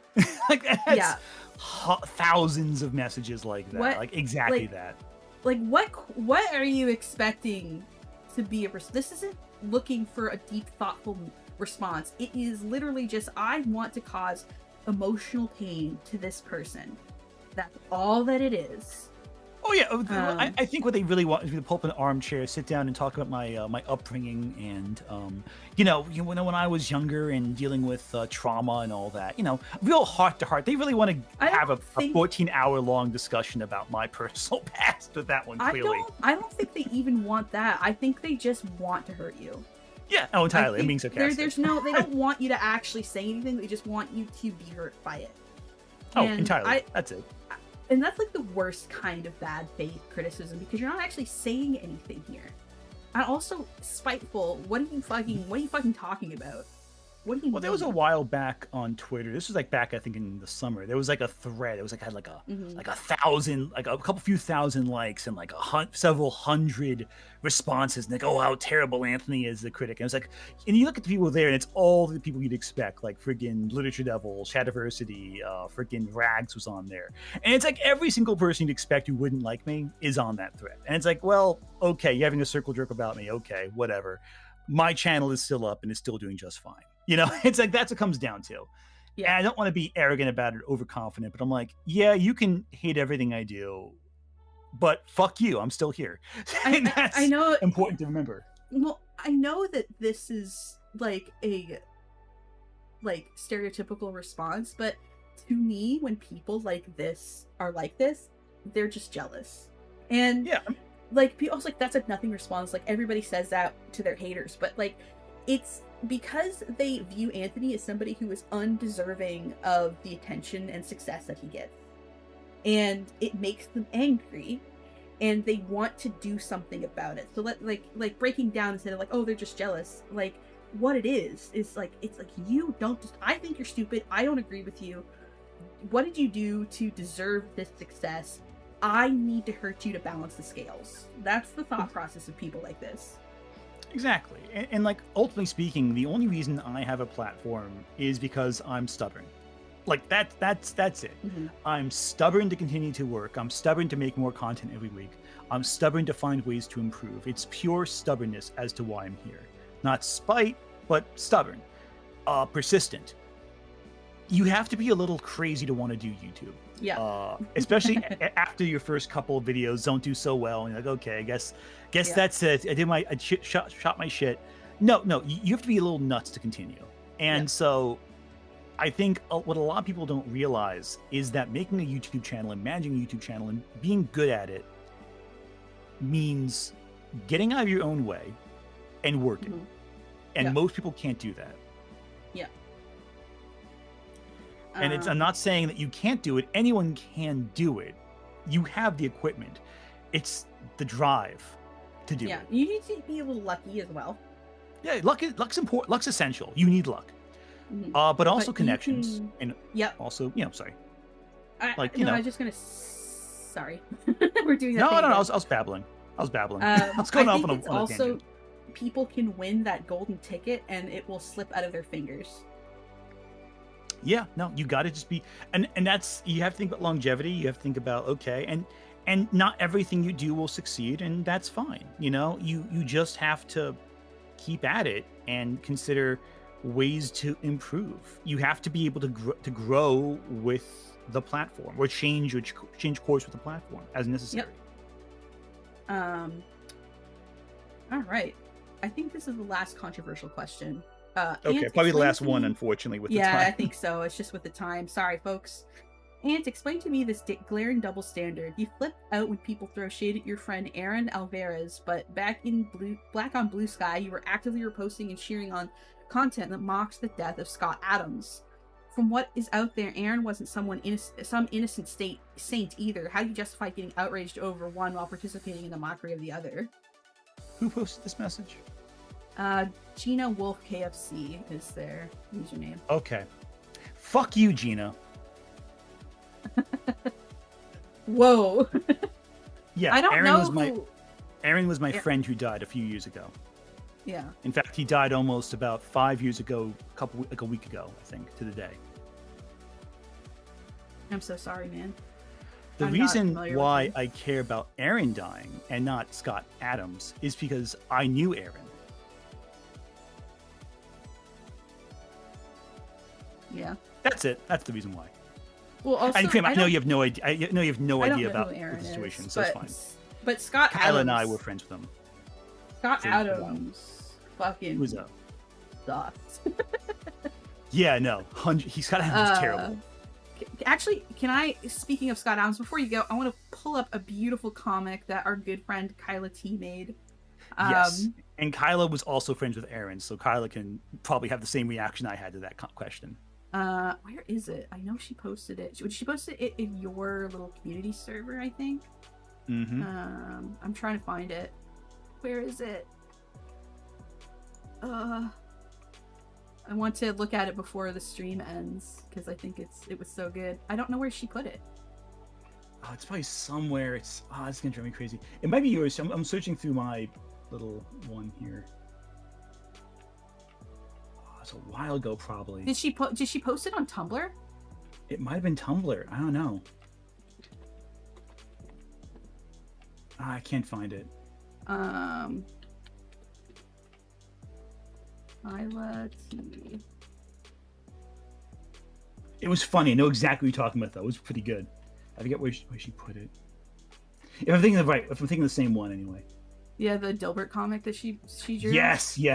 Oh, that was Tumblr. I think she put it on Tumblr. Or maybe it was your community, I can't find actually. it. Where did she put it? Oh, I found it. You found it? Oh, cool. Excellent. Okay, here we go. All right, I got it. I got it up. Awesome. Firefox. Oh, there we go. So this is the comic. It's a Dilbert comic. Sad noise aside. Oh, some woke merch thing. Stupid, really. Who even cares? Yeah, who cares? I care. I care. You have become free of your creator, a new symbol. Who will be? Beautiful. I see. Wake up, Black Lives Matter. For those of you that don't know, Scott Adams, the creator of Dilbert, which is a comic strip, died recently, but he was a fucking weird, racist, anti-vaccine, anti-Black Lives Matter, like, he was a fucking weirdo. Super racist, super bigoted, threw his entire career away to be racist. Mm-hmm. He was like the comic equivalent of the My Pillow guy. Just completely destroyed his credibility for nothing. for absolutely nothing. Yeah, I remember Kylie was like, "I'm gonna draw Dilbert wearing a Black Lives Matter T-shirt," and I'm like, "Do it!" And then she produced this beautiful creation. Amazing. Yeah, I'm sorry about the air and stuff. I'm not familiar with the guy or the situation. Totally understand. I know you weren't. You met me a while after he died, so Yeah. he died very suddenly. He was only a few years older than us. He probably would have been like, I want to say like 37, 38 by now. He was very young. It was like a medical mishap. Yeah. So it was very tragic and sudden. Yeah. But yeah, no. So that was that's a question right there. Yeah. And again, I think that was designed just to hurt your feelings now that I know like the full context of it. Yeah, 100%. But thank you so much for coming on and doing this with me. I think my pleasure. I think we covered a lot of stuff. I think the only thing we didn't cover in detail was the honeycut stuff, but like even then, it's like, well, you know, well, which is a little fair. bit, but it's also like it's tiny, and also don't forget that wasn't a singular effort. There were other people involved with. I was originally just gonna go like, oh, I'll watch your video and talk about, you know, how fan conversation around the prequels changed, and then I got the message from Jesse saying, actually, this guy's an asshole, and here's why. And if Jesse tells me someone's an asshole, I'm like, oh, you are the nicest person I know I've ever met. If you're telling me this guy sucks, he must really suck. Yeah, that's the gist of it right there. Oh, this guy really sucks, which he did. Is there anything else you'd like to say before hopping off? You know what? I will say this. I do want to thank anyone who has offered legitimate feedback and criticism of the channel. I think that, you know, regardless of, as long as you're not like, you know, laughing at the death of my friends, I usually take your feedback very seriously, even if it is in bad faith, because I think everyone can contribute some perspective that can be used to improve. And I do want to thank you, because without you watching, without you engaging, without you finding it meaningful enough to respond, even if it is just to piss me off, this channel would not be what it is. So thank you, even the trolls, for making what we are. And one last question before you go. Okay. Ant claims to be Catholic, but is friends with demons like Krim. Curious. Catholics love demons, all right? Without demons, most priests would be out of a job. You know, The Exorcist was heavily responsible for a mass amount of people converting to Catholicism, specifically Catholicism. And then the evangelists got pissed at us and decided, oh, we can do exorcisms too, and just do them publicly as a big show. Meanwhile, but they don't have the pomp and circumstance the Catholics have with their exorcisms. That's true. Catholics love demons because without them, half the priests would be out of a job. Also, they distract from the actual terrible priests, which is another factor at play too. Listen, it's a living. Also, there's something about that collar, like the the anyway, priest hat. There you go. Not bad. Just the black get up with the collar. It's like looks. Anyway, you had a lot of complicated thoughts during watching Wake Up Dead Man, didn't you? I have a lot of complicated thoughts about a lot of things.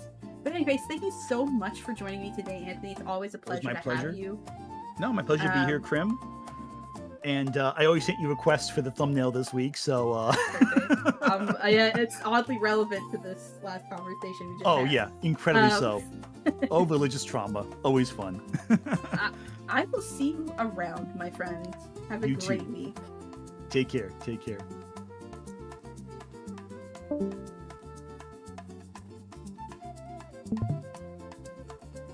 All right.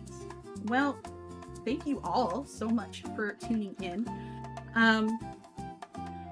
Anthony's pretty receptive. If you have any questions you want to ask him on Tumblr, that's usually a good way to hit him up. He does get a lot of questions, but as always, make sure they're in good faith. Like those questions that we were getting where it was just people that were just trying to hurt his feelings. Like, enough of fucking that. We don't need that shit. That's not doing anything. You're just a bully. You're just a jerk. But I think he's pretty comfortable tackling even more controversial topics. And if you like this format of video, make sure you leave a like.